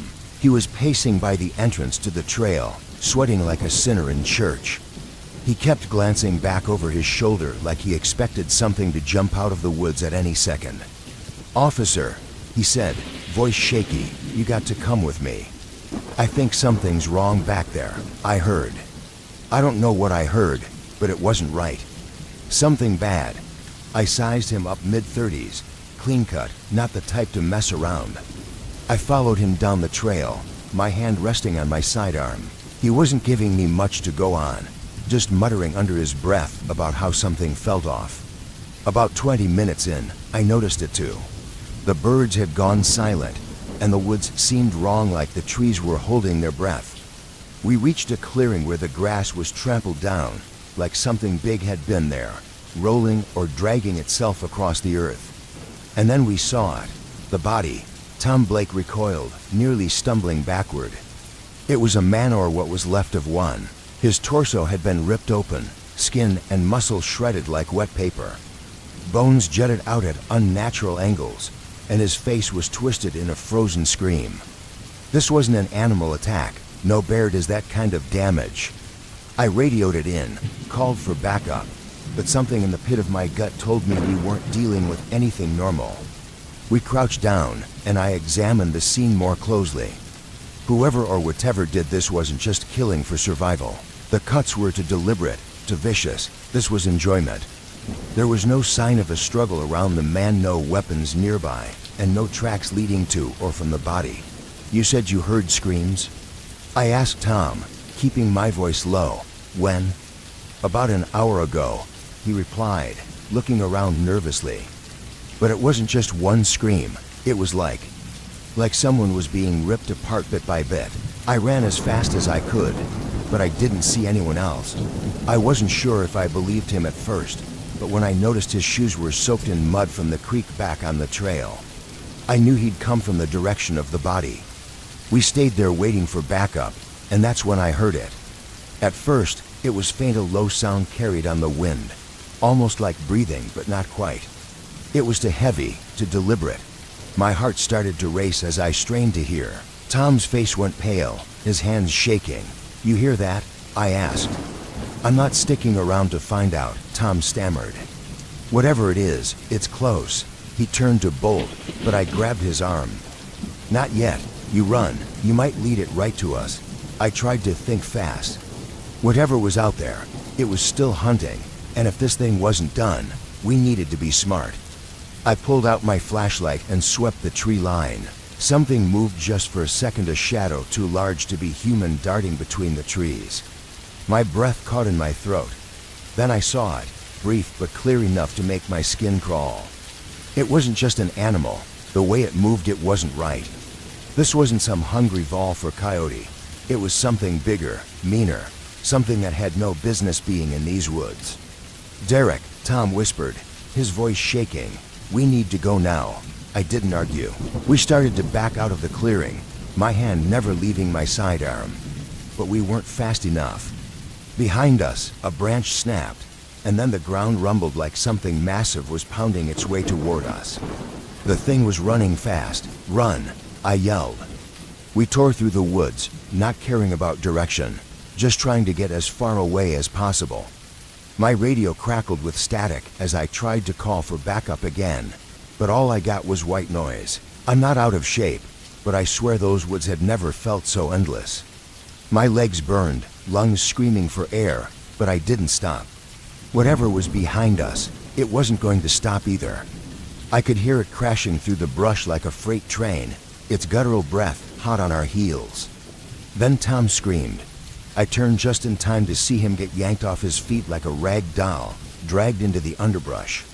The sound of his bones snapping was like gunfire in my ears. I ran toward him, gun drawn, but by the time I got there, Tom was already dead, his body torn to pieces.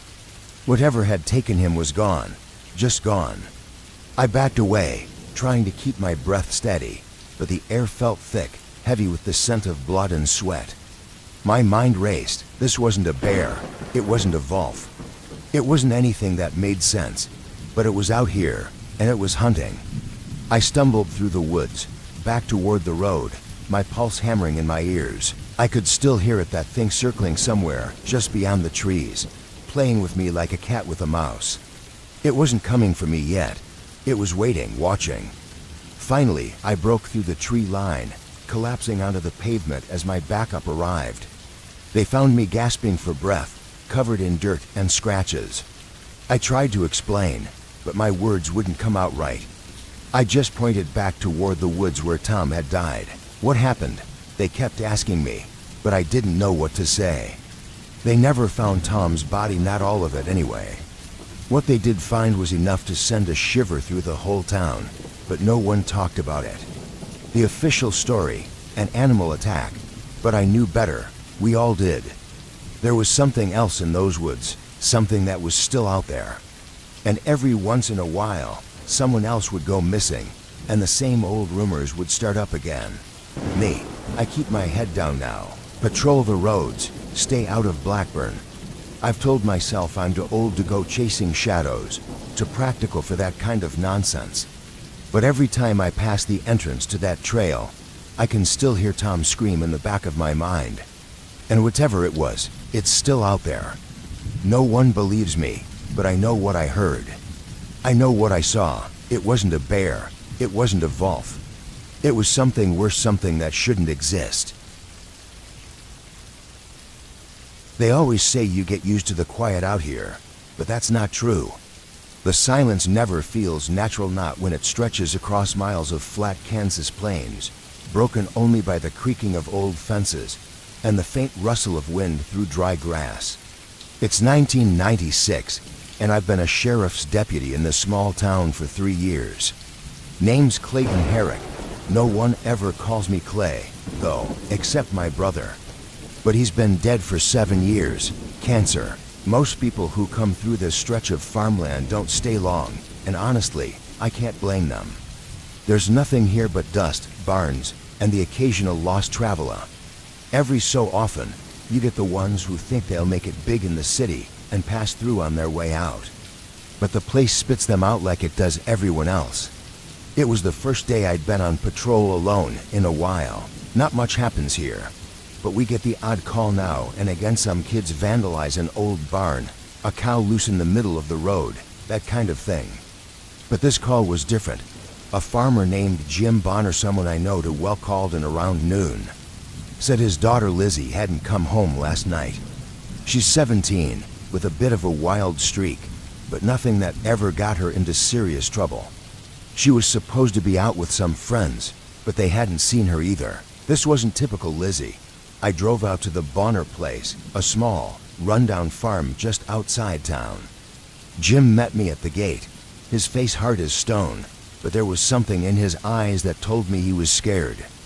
Not the kind of scare you see in people who have misplaced something, but the kind of scare that comes from feeling like you're about to find something you don't want to. She's never done this before, he muttered, wringing his hands as he led me into the house. Lizzie always tells us where she's going. This ain't like her, Clayton. I nodded. It wasn't like her. That much was clear. I told Jim I'd found Lizzie. I told him she was gone. I left out the part about the creature, the blood, and the chaos. What would have been the point? The truth wouldn't bring her back, and Jim didn't need the weight of a nightmare he couldn't understand. He just sat there on the porch, staring at the ground as I spoke. When I finished, he nodded, his face hollow, the light in his eyes dimmed to nothing. "Thank you," he said quietly, his voice cracking under the strain. "For bringing her back." The words hung in the air, heavy and meaningless. There was no gratitude in them, only grief. By the time I got back to the station, the world had already started moving on. Backup had come and gone. They took Lizzie's body and the creature, though nobody wanted to talk about what we'd seen out there. The official report, a wild animal attack. Wolves, they said, even though there hadn't been wolves in these parts for decades. A few folks whispered about a bear, but the ones who knew better didn't say a word. It was easier that way, safer.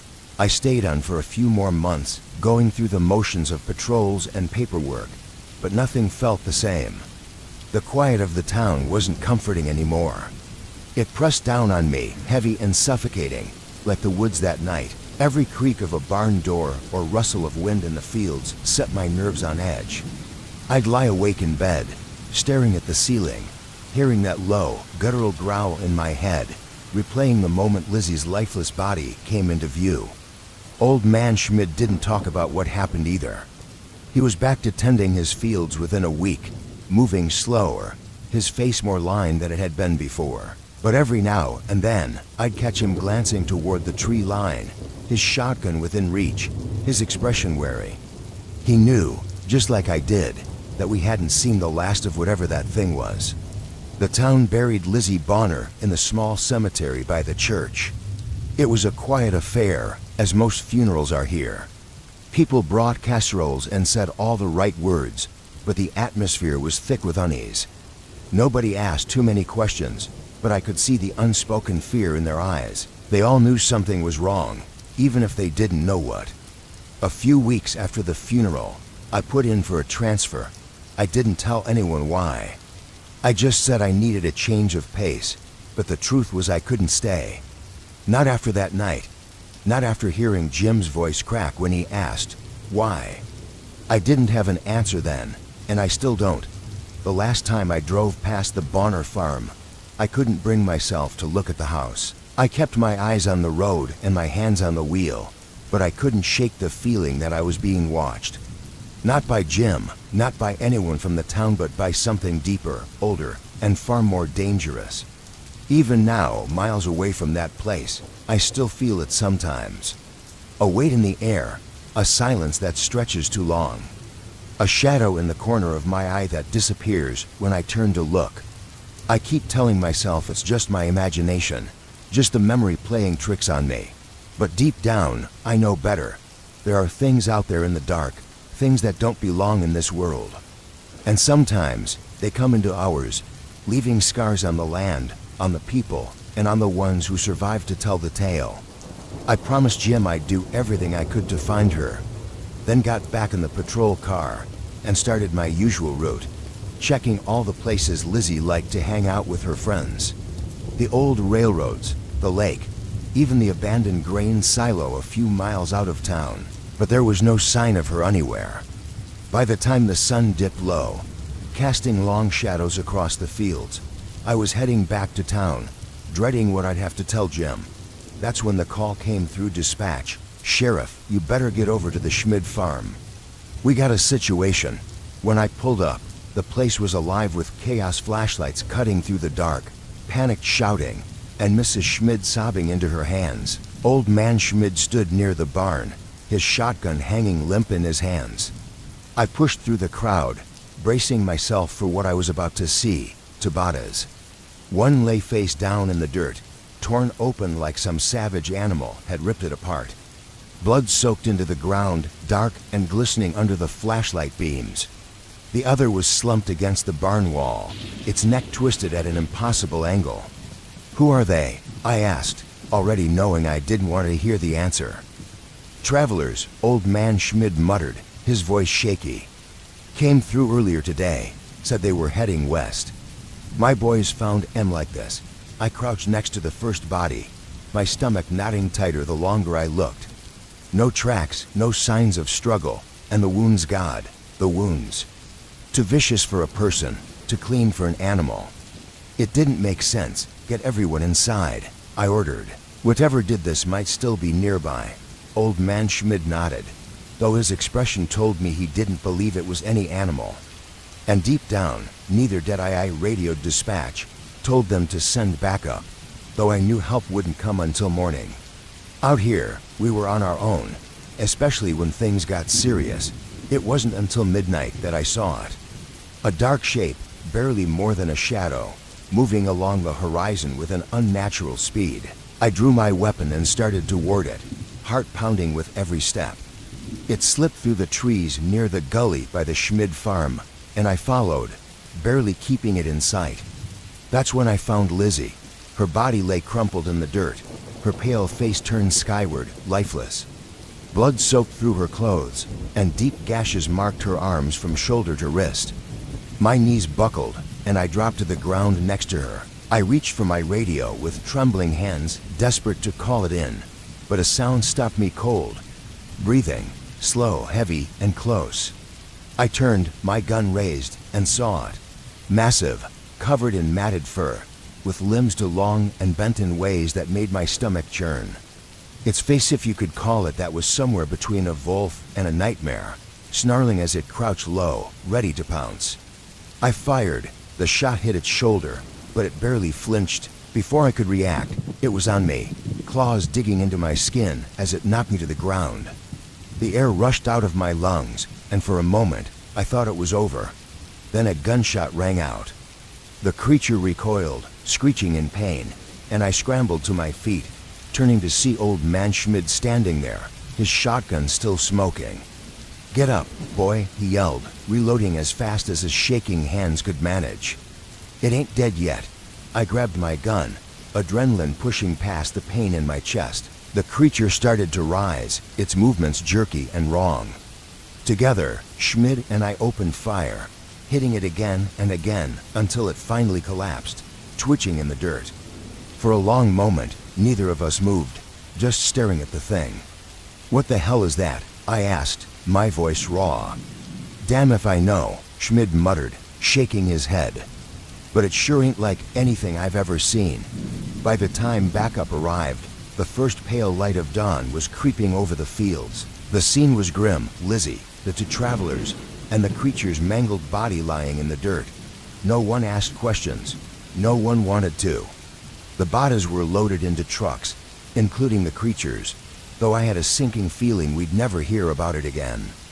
Things like this didn't stay in the public eye. They got buried, hidden in places where people didn't look. I drove back to Jim's place as the sun rose, my chest heavy with the weight of what I had to tell him. His face was lined with grief before I even said a word, as though he already knew. I told him the truth, or at least as much as I could. Lizzie was gone, and the thing that had taken her, well, it wasn't going to hurt anyone else. Jim didn't say much he didn't need to. We stood there for a long time, staring out at the fields as the dry grass swayed in the wind. "It wasn't your fault," Jim finally said, his voice slow, almost resigned. I nodded, though deep down, I wasn't so sure. Maybe it wasn't my fault, but it was my responsibility, and that was enough to carry the weight of it. After that, there were no more disappearances, no more bodies, no strange creatures lurking in the shadows of the fields. But I knew better than to believe it was over. Things like that don't just happen once, and they sure don't vanish for good. Next time, there might not be someone like old man Schmid with a shotgun to save the day. But for now, that was it. No dramatic endings, no profound reflections about life or what it all meant. Lizzie was gone, and we killed the thing that did it. It was supposed to be an uneventful morning, just paperwork and a quiet day in Wilson, Missouri. Then dispatch buzzed in, shattering the calm. "Saul, we've got a missing hiker." Some campers saw his car at Pine Ridge, but couldn't find him in the woods. Pine Ridge, of all places, it had to be there. The kind of place steeped in local lore and eerie stories, strange disappearances, unexplainable noises at night. It wasn't something I believed in, but the place had a reputation. "I'm on it," I replied, grabbing my gear and heading out. By the time I reached the trailhead, it was nearing noon. The summer heat was oppressive, and the air clung heavy with humidity, the kind that made you second-guess every step. The car was still there, a beat-up old Honda Civic. I ran the plates. Danny Lambert, mid-30s, a contractor. According to his wife, he liked to hike alone when life got too stressful. His trunk held the usual: camping gear, some food wrappers, but no tent or supplies. Danny was still out there, somewhere. Two campers who had reported the car lingered nearby, their unease written all over their faces. "We heard something last night," one of them, Alan, said nervously. Sounded like screaming, but not like a person. "My buddy said it was probably an animal, but I've never heard anything like it." I nodded, trying to reassure them. "Thanks for letting us know. Head back to town, all right? I'll take it from here." With backup unlikely to arrive anytime soon, I headed in alone. Maybe that was a mistake, but it wasn't my first time walking into something blind. The first few miles were uneventful, just the quiet hum of the forest and my own footsteps crunching through leaves. Every now and then, I thought I heard movement in the distance, but it was probably just deer or small game. Then I found it. Danny's tent, or what was left of it. The fabric was shredded, torn apart like paper, and the ground was a mess of drag marks, tracks, and blood. No sign of Danny himself. I crouched to examine the scene, my gut twisting tighter with every detail. This wasn't a bear attack.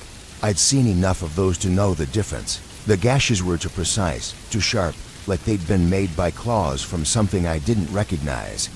The blood trail led deeper into the woods. As I followed it, the trees seemed to close in around me, the shadows stretching longer and darker. The air grew heavier, thick with the kind of silence that makes you feel like you're being watched. And then I found him, or what was left of him. Danny's body was slumped against a tree, his torso ripped open as if by a butcher's hand. His arms were stripped of flesh, the bone exposed, and his legs, God, they weren't even there. I fought the rising bile in my throat, forcing myself to stay calm. I'd seen death before, but not like this. Whatever had done this wasn't just killing, it was feeding. I grabbed my radio, calling for the coroner, though I doubted they'd want to see this. Then I heard it, a low, guttural rumble from somewhere behind me. It wasn't far. I turned, gripping the handle of my sidearm, eyes darting through the trees, but nothing moved. Nothing but the whisper of the wind brushing through the branches. Still, I could feel it, that unmistakable sense of being watched. I tightened my grip on the gun, taking a slow step back from the body. Every instinct screamed at me to stay calm, to think clearly. If I could just make it back to the trailhead, call in reinforcements, we could deal with this. There had to be an explanation, maybe an animal, a predator no one had accounted for. Then I heard it, closer this time. A sharp crack, a branch snapping beneath something heavy. The sound of deliberate movement pushing through the underbrush. I didn't wait. I ran. My boots slammed into the dirt, heart pounding as the trees blurred around me. The undergrowth clawed at my legs, rain-soaked branches whipping across my face. Behind me, the crashing sounds grew louder, closer. Whatever it was fast, too fast. I could hear its weight breaking through the brush like it owned the forest. It didn't care about stealth anymore. My lungs burned as I pushed harder, adrenaline overriding every other thought except survival.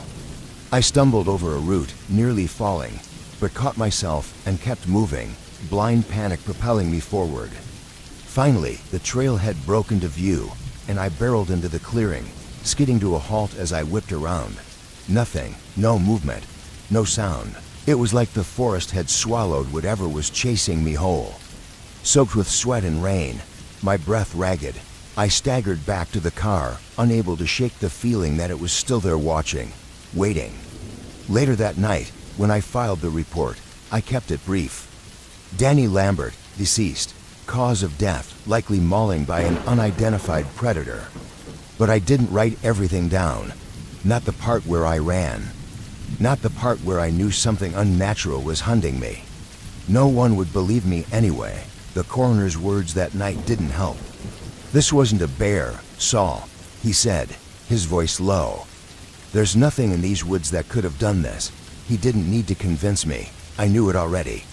The tent was in shreds, fabric torn to ribbons, like something with an edge far sharper than a bear's claws had slashed it apart. Clothes and camping gear were strewn about, scattered in a chaotic display that spoke of violence, not accident. But there was no sign of the hiker. I stepped closer, my flashlight's beam cutting through the misty rain, catching deep grooves in the mud drag marks. Something heavy had been pulled away from the site. Well, that's not good, I muttered under my breath, forcing my voice to stay steady. Maybe it was a bear. That would make sense, wouldn't it? Except we hadn't seen bears around here in years. Crouching, I examined the ground more closely. There were footprints, but not like anything I'd ever seen. Too big. The shape was wrong, almost distorted, like something out of a nightmare. I stood up quickly, hand instinctively resting on the grip of my gun. My heart pounded in my chest, the realization dawning that this wasn't just a missing hiker case anymore. I followed the drag marks deeper into the woods, the rain and mud making it harder to navigate. Those strange tracks crisscrossed the trail, overlapping as if whatever left them had been circling the area, watching, waiting. A part of me wanted to laugh, to crack some joke to break the tension, but no words came. I just kept walking, one foot in front of the other, dreading what I might find at the end of the trail. And then I saw it. The body, or what was left of it, was tangled in the roots of a massive tree, limbs splayed at unnatural angles. The torso was torn open, flesh shredded like tissue paper. Blood soaked the ground, pooling beneath the mangled remains. The face, or what was left of it, was almost unrecognizable, but the clothes matched the description of the missing hiker. My stomach turned, and I fought the rising bile in my throat. I'd seen my share of vadas, but this was carnage on a level I couldn't comprehend. Reaching for my radio, I tried to call it in, but the only response was static. No signal this deep in the woods. Of course, as I turned to head back toward the cruiser, I heard a sound that didn't belong. It wasn't the rain or the wind. It was heavier, deeper, like the thud of a massive heartbeat. I froze. Just beyond the tree line, something moved. A hulking shape, massive and slow, stepping between the trees like it owned the forest. I didn't wait to get a better look. I bolted, adrenaline surging as I tore through the woods. The sound of crashing branches and snapping twigs followed me, growing louder with every second. Whatever it was fast. My lungs burned, legs screaming with effort as I stumbled over roots and slipped in the mud. My flashlight bounced wildly, the beam catching glimpses of the creature too big, too unnatural. Finally, I broke through the tree line, my cruiser in sight. I didn't stop, didn't dare look back. Throwing myself into the driver's seat, I locked the doors and jammed the key into the ignition. The engine roared to life, and I floored it, the tires spinning in the mud before catching traction.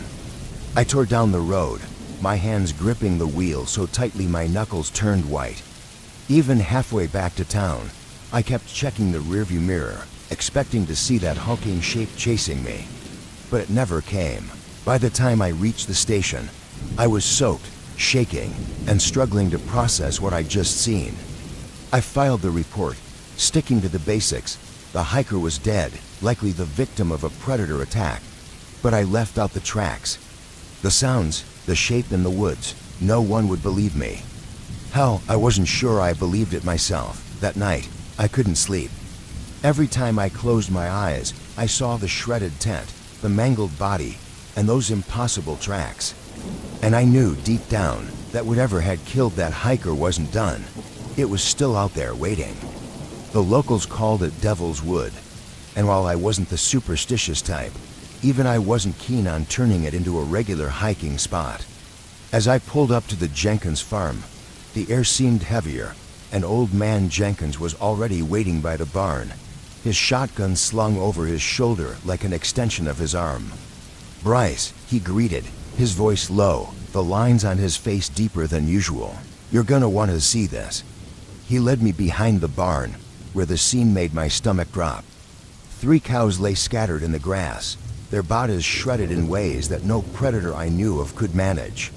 Their rib cages looked crushed, like something enormous had stepped on them, but there weren't any tracks.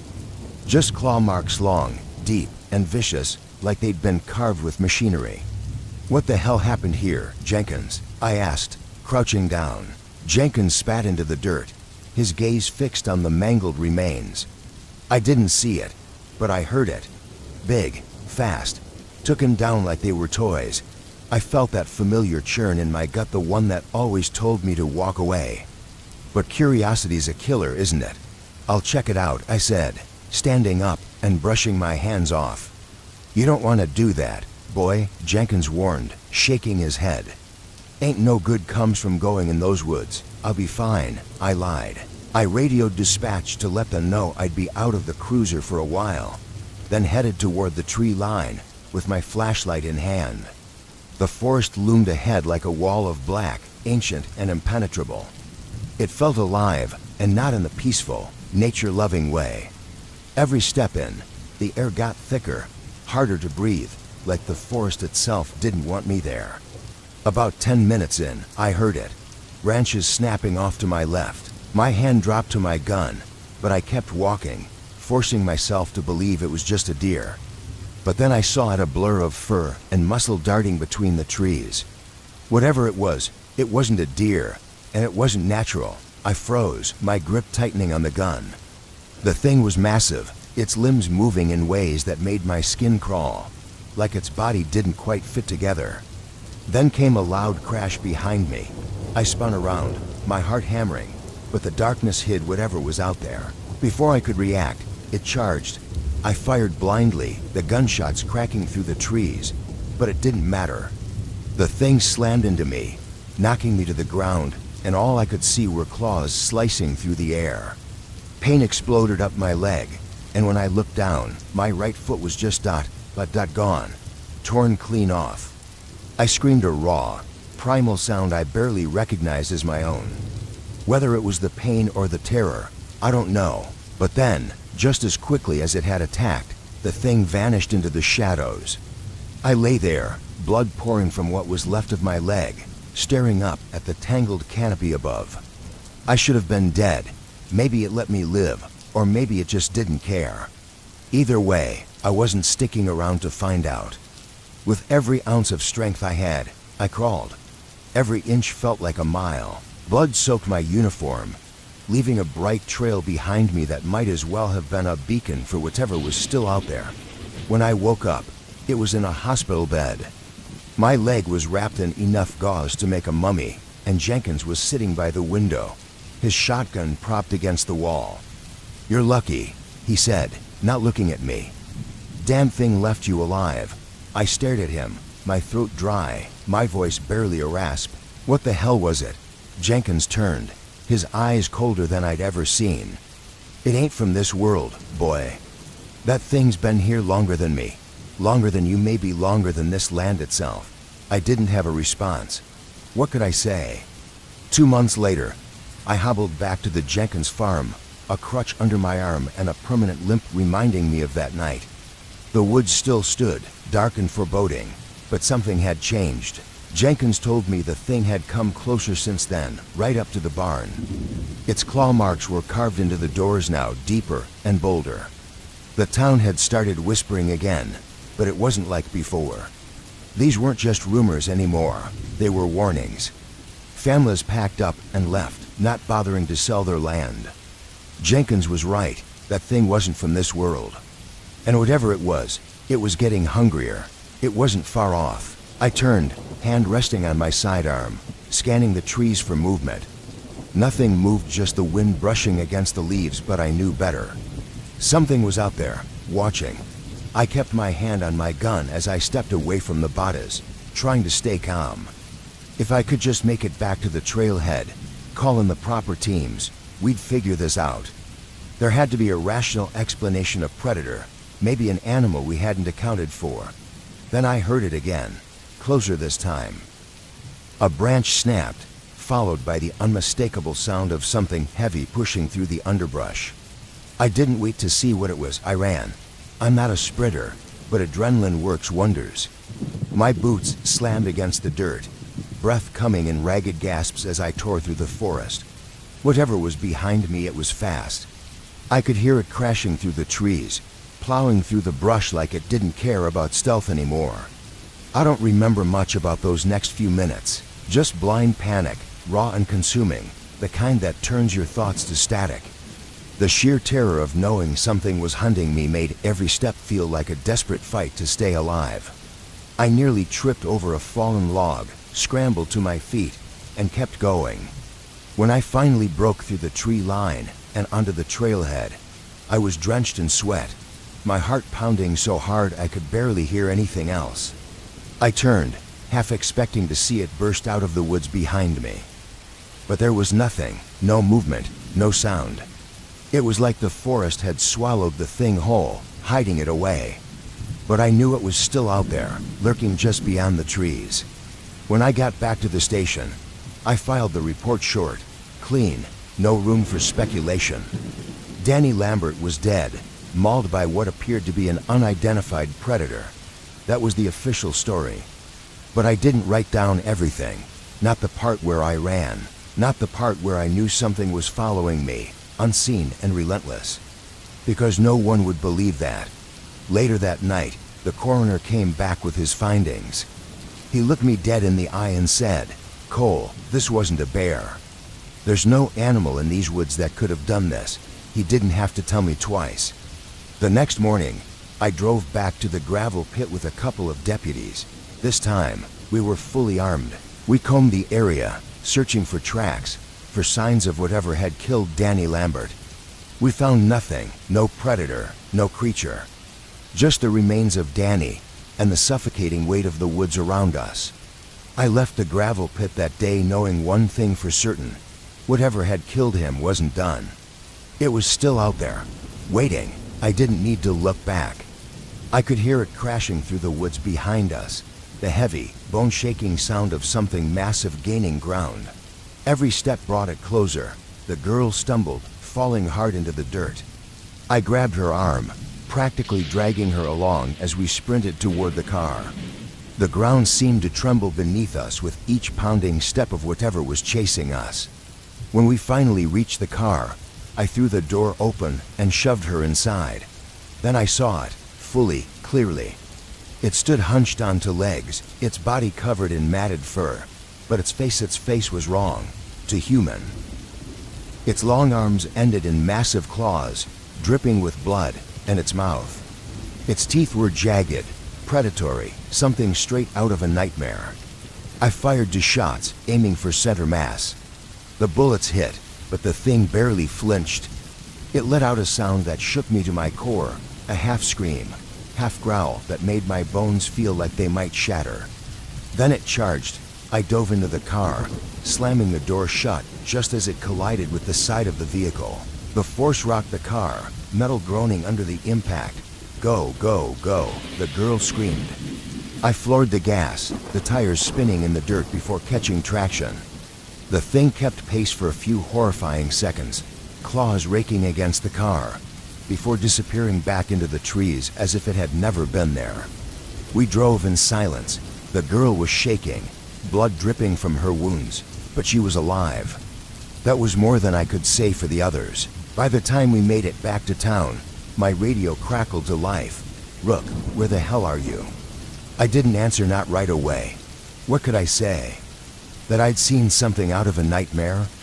That people were dead, torn apart by something that didn't belong in this world? No one would believe me. When we pulled into the station, I helped the girl out of the car. She didn't say a word, just stared at the ground with vacant, haunted eyes. The others would take care of her, I knew that, but the thought didn't bring me any comfort. I filed my report that night, but I left out the part about the creature. I called it an unknown assailant, said I saw a man fleeing the scene. The search teams would go out, they'd find the bodies, they'd comb the woods, but they wouldn't find anything, not unless it wanted to be found. The emptiness of the expanse was unsettling, but it wasn't just that. It was the fog it swallowed sound, muting everything like the world itself had been dampened. As I moved closer, I spotted something, a red scarf fluttering against the jagged ice, caught like a flag. It stood out starkly, the kind of scarf only a tourist would wear, someone unfamiliar with the unrelenting cold. I radioed in. "I'm at the site. Found evidence a scarf, likely from one of the kids." No bodies yet. Static crackled before dispatch responded. "Do you need backup?" I hesitated, my gaze falling to the cracks, spidering out across the ice. "No, it's quiet." The just missing ... I trailed off, unease knotting in my chest. But something feels wrong. Wrong how? I couldn't put it into words. Before I could try, the wind cut through me like a blade, sharp and freezing. That's when I noticed movement, just a shadow against the ice, far in the distance. The hair on the back of my neck stood up. I wasn't alone.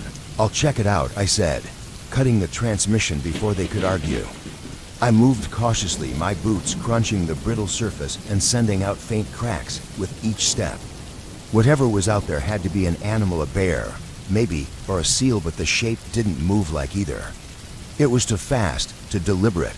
The unease grew stronger as I pressed on, the air feeling heavier with each step. Then I saw it beneath the ice, just a glimpse, a face, not human, but human enough to make my stomach drop. Its pale, translucent skin glowed faintly in the dim light, and its eyes know. I won't go into detail about those. You don't need to know. I stumbled back, my heart hammering in my chest. What the hell was that? It moved beneath the ice with an eerie, gliding motion, then vanished, slipping away into the cracks and fog as if it had never been there. I forced myself to radio again, my voice trembling. There's something under the ice, Rainy. What are you talking about? Dispatch sounded confused, almost annoyed. I don't know, I said, my voice shaky, but I'm coming back. Send someone else. Before I could finish, the ice beneath me cracked violently. A sharp, deafening sound split the air, and the ground gave way. I scrambled backward on my hands and knees just as a hole gaped open where I'd been standing. Something slithered up through it, dark and glistening. Its body was massive, slick like an eel, but impossibly large, easily the size of a truck. I scrambled to my feet, my breath catching as I drew my sidearm. What the hell could a gun do against something like that? I fired anyway. The bullets hit their mark but didn't seem to do much. They stuck in its skin like toothpicks. The creature lunged at me, faster than I could react. It grabbed my leg, its grip cold and slimy, like wet seaweed with a terrifying purpose. I could feel myself being dragged toward the gaping hole in the ice, the freezing water below threatening to swallow me whole. The jagged edges scraped against my back as I kicked out with my free leg, striking it as hard as I could. It let out a high-pitched shriek, and its grip slackened. I didn't wait. I kicked again, harder this time, and scrambled free, crawling desperately towards solid ground where the ice wouldn't collapse beneath me. When I turned back, the creature was gone. The hole remained, dark and still, as if mocking me. I radioed in again, barely able to form the words, "Get someone out here now. Something's wrong with the ice. I'm not alone." By the time backup arrived, the ice had sealed itself over, smooth as if nothing had ever happened. The tourists were declared missing, presumed dead. The locals had their theories of bear, maybe hypothermia and the ice. But I knew what I saw, and I knew it wasn't over. I didn't need to see it clearly to know I was in deep trouble. The thing's weight pressed down on me, making it nearly impossible to breathe. Its claws, jagged and unnatural, raked against my sidearm as I struggled to aim again. The flashlight lay useless on the ground, its beam casting fractured shadows through the underbrush. I fired another shot, this time aiming for its head. The creature jerked back slightly, giving me just enough of an opening to scramble free. My chest heaved as I crawled backward, never taking my eyes off it. The thing stood there, hunched and massive, its leathery skin glinting faintly in the dim light. Its face was all wrong. Vaguely human, but twisted, as if it had been molded by someone who had never seen a person before. It snarled, a low, guttural sound that made my teeth ache, and lunged again. I rolled to the side, the creature's claws slashing through the air where I had just been. Adrenaline pumped through me as I stumbled to my feet, my mind racing for a plan. I did the only thing I could think of. I ran. The woods seemed alive, branches snagging at my clothes as if trying to hold me back. The creature was close to close. I could hear it crashing through the trees, its massive form moving with a speed that defied logic. The shriek came again, louder this time, echoing through the forest like a warning. My legs burned, my lungs screamed for air, but I didn't stop. I couldn't. The edge of the woods came into view, the faint glow of Cletus's porch light cutting through the oppressive darkness. I pushed myself harder, the creature's footsteps thunderous behind me. I burst out of the tree line and onto the porch, slamming into the door. "Cletus," I yelled, pounding on the wood.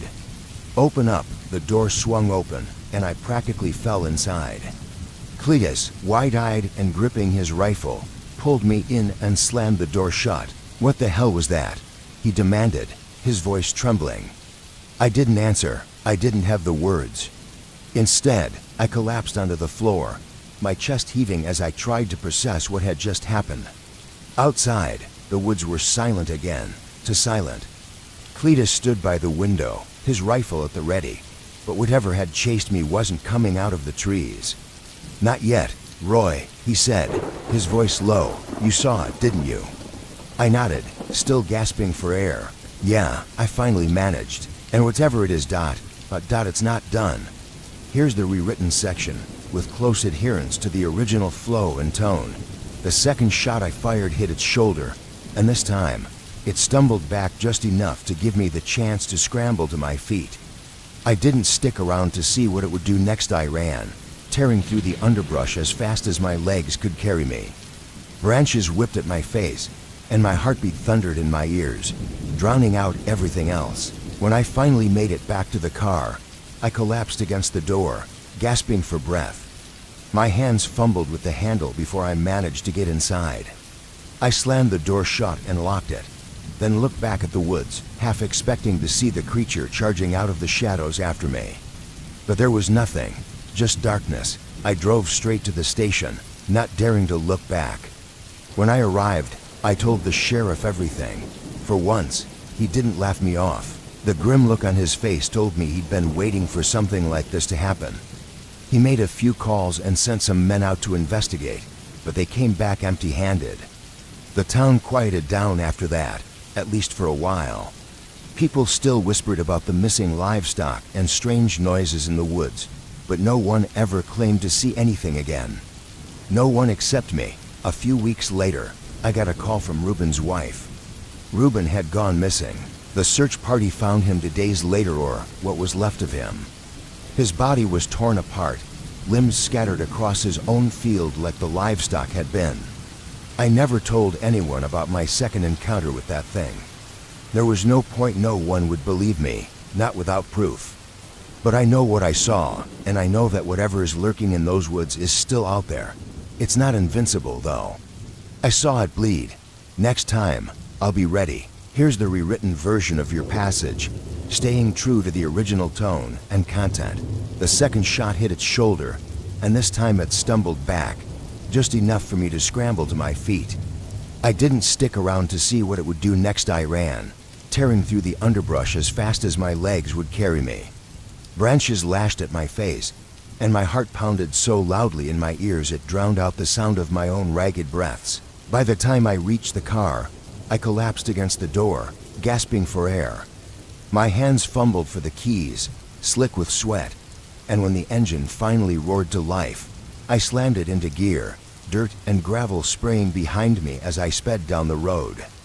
I didn't look back, not until I hit the main road. Even then, when I glanced into the rearview mirror, there was nothing, just the yawning blackness of the woods. I drove straight to the station, hands trembling on the wheel, mind racing as I tried to make sense of what I'd just seen. How was I supposed to explain this to anyone? "Hey Chief, I saw a monster out at the Morrow place, and it was dragging a body." That'd go over real well. Best case, I'd get laughed out of the room. Worst case, they'd think I'd finally cracked. But I couldn't ignore it.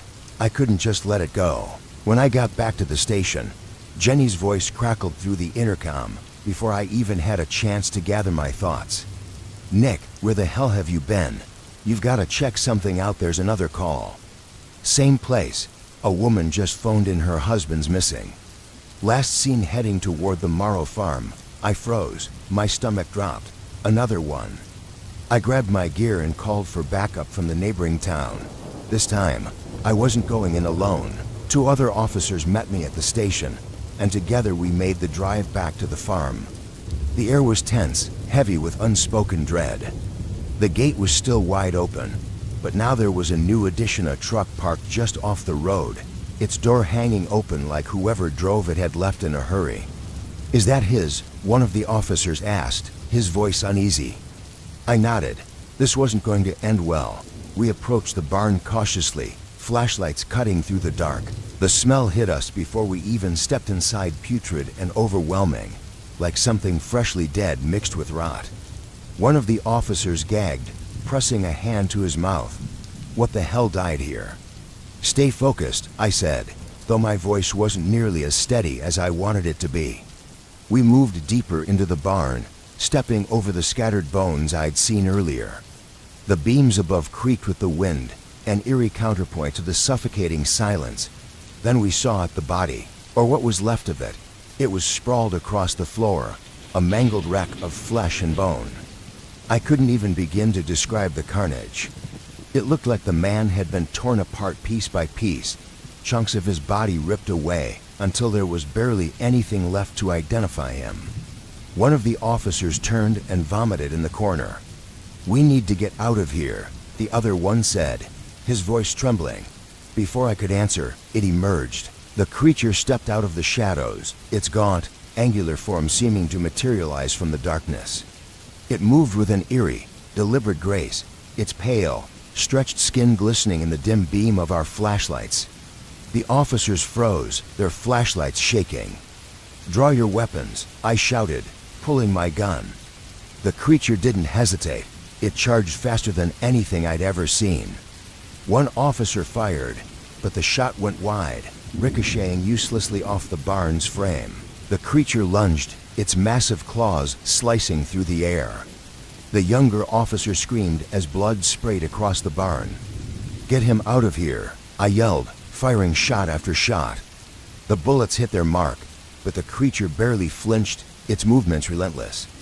The other officer grabbed his wounded partner and began dragging him toward the truck, leaving me alone with the nightmare bearing down on me. The creature lashed out, its clawed hand grabbing me by the shoulder. The grip was like steel, crushing and immovable. I swung the butt of my gun at its head, connecting with a sickening crunch, but it barely reacted. Its twisted face turned toward me, its gaping mouth stretching wider. The stench of decay washed over me, and I gagged, my mind screaming that this was it. Desperate, I kicked it in the chest with everything I had. The blow made it stumble back just enough for me to wrench myself free. My eyes darted around the barn, looking for anything I could use to survive. That's when I saw it, a gas can, half hidden near one of the support beams. I bolted for it, yanked off the cap, and started dousing the floor with gasoline. The creature hesitated, its unnatural limbs twitching as if it could sense the danger. I fumbled for the lighter in my pocket, my fingers trembling so badly I almost dropped it. When I finally got it lit, I didn't hesitate. I tossed the flame into the gas. The barn erupted into light. Here's a rewrite of your passage. Staying true to the original while enhancing clarity and flow, flames roared to life around the creature, licking at its pale, stretched skin and setting the dry wood ablaze. It let out an ear-splitting screech, a guttural, unnatural sound that reverberated through the night, sending a shiver down my spine. But I didn't stick around to hear the rest. I ran, the heat of the inferno at my back, legs pumping as I sprinted toward the truck. The surviving officer was crouched by the vehicle, desperately trying to stem the bleeding from his partner's arm. "Drive, now," I shouted, throwing myself into the passenger seat. Without hesitation, the officer floored it. The tires spun in the dirt before catching traction, and the truck tore down the road, leaving the burning barn and whatever nightmare it housed behind us. Through the rearview mirror, I caught a glimpse of the creature writhing in the flames, its form reduced to a shadowy figure barely visible against the roaring fire. I knew it was burning. I knew this time it wouldn't walk away. Back in town, paramedics arrived for the injured officer, and I filed my report. Every detail, no matter how unbelievable, went into it. I could barely believe the words I was writing, but I wasn't going to leave anything out. For once, I wanted the truth on record. The next day, I returned to the Morrow farm with firefighters and a couple of state police officers. The barn was a smoldering ruin, blackened timbers collapsing into ash beneath our boots, and there it was, the creature's body. Burned to a crisp, its twisted and deformed shape was barely recognizable, but it was there, undeniable and real. The officers exchanged wide-eyed glances, their expressions torn between disbelief and horror. For once, I didn't care what they thought. I had proof. It wasn't invincible. It bled. It burned. And now, it was dead. But as we sifted through the ashes, another, darker realization settled over us. Scattered among the charred remains, we found bones. Human bones, the people it had taken. The thing wasn't just a creature. It was a predator, something that had been feeding, hunting, and hiding in plain sight for God knows how long. The silence among the group was palpable. No one needed to say what we were all thinking. This wasn't some random animal attack or a campfire ghost story. This was real, too real. The official story chalked it up to a fire caused by squatters. Unfortunate casualties, nothing more. And honestly, I didn't argue. Let the town have its explanations. Let them feel safe. A week later, I packed up and left Shelby for good. I didn't need the whispers or the sideways glances. Didn't need to live with the weight of knowing what had happened out there. As I drove out of town, passing the ruins of the Morrow farm one last time, I couldn't shake the feeling that this wasn't over. There was no logical reason to think so, but deep in my gut, I knew. What I'd seen wasn't the only one of its kind. Somewhere, in some dark and forgotten corner of the world, there were others, waiting, watching, and this time, I wasn't going to be around to find out. Here's a rewrite of your passage, preserving its tense and eerie tone while enhancing clarity. I ventured off the road, following a trail of broken branches and trampled grass.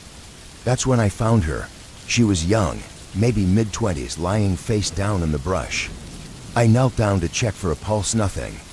My heart pounded, not because I hadn't seen a body before, but because of what had been done to her. Her clothes weren't just torn, they looked like something had tried to rip her apart. Deep gashes marred her skin, and her limbs were twisted in ways that defied anatomy, human or otherwise. I gagged. I've seen my share of gruesome things, but this was something else entirely. I barely had time to process it when I heard a low rustling behind me. Ah, hell, I spun around, flashlight in hand, and saw it. In hindsight, I wish I hadn't. It was hunched low, moving on all fours, but with an unnatural, almost human-like gait. Its body was covered in thick, matted fur, but the face, God, the face, it looked like a dog, but not quite. Its mouth, lined with rows of shark-like teeth, stretched too wide, and its limbs were far too long for its body. It was like some mangled cross between a wolf and a chimpanzee, only twice as big as either. You ever see something so wrong that your brain tries to reject it outright? That was me. I froze, flashlight still trained on the thing as it crawled closer. Then it stopped, sniffing the air. Its grotesque limbs moved in jerky, unsettling ways, like it didn't belong in this world. It turned its head toward the woman's body, and that's when I realized I wasn't its target. She was.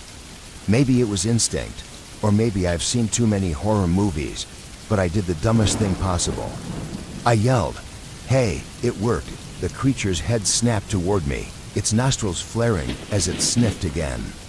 This time, I was its focus, and man, was it fast. I barely had time to draw my sidearm before it lunged, those shark-like jaws snapping shut inches from my face.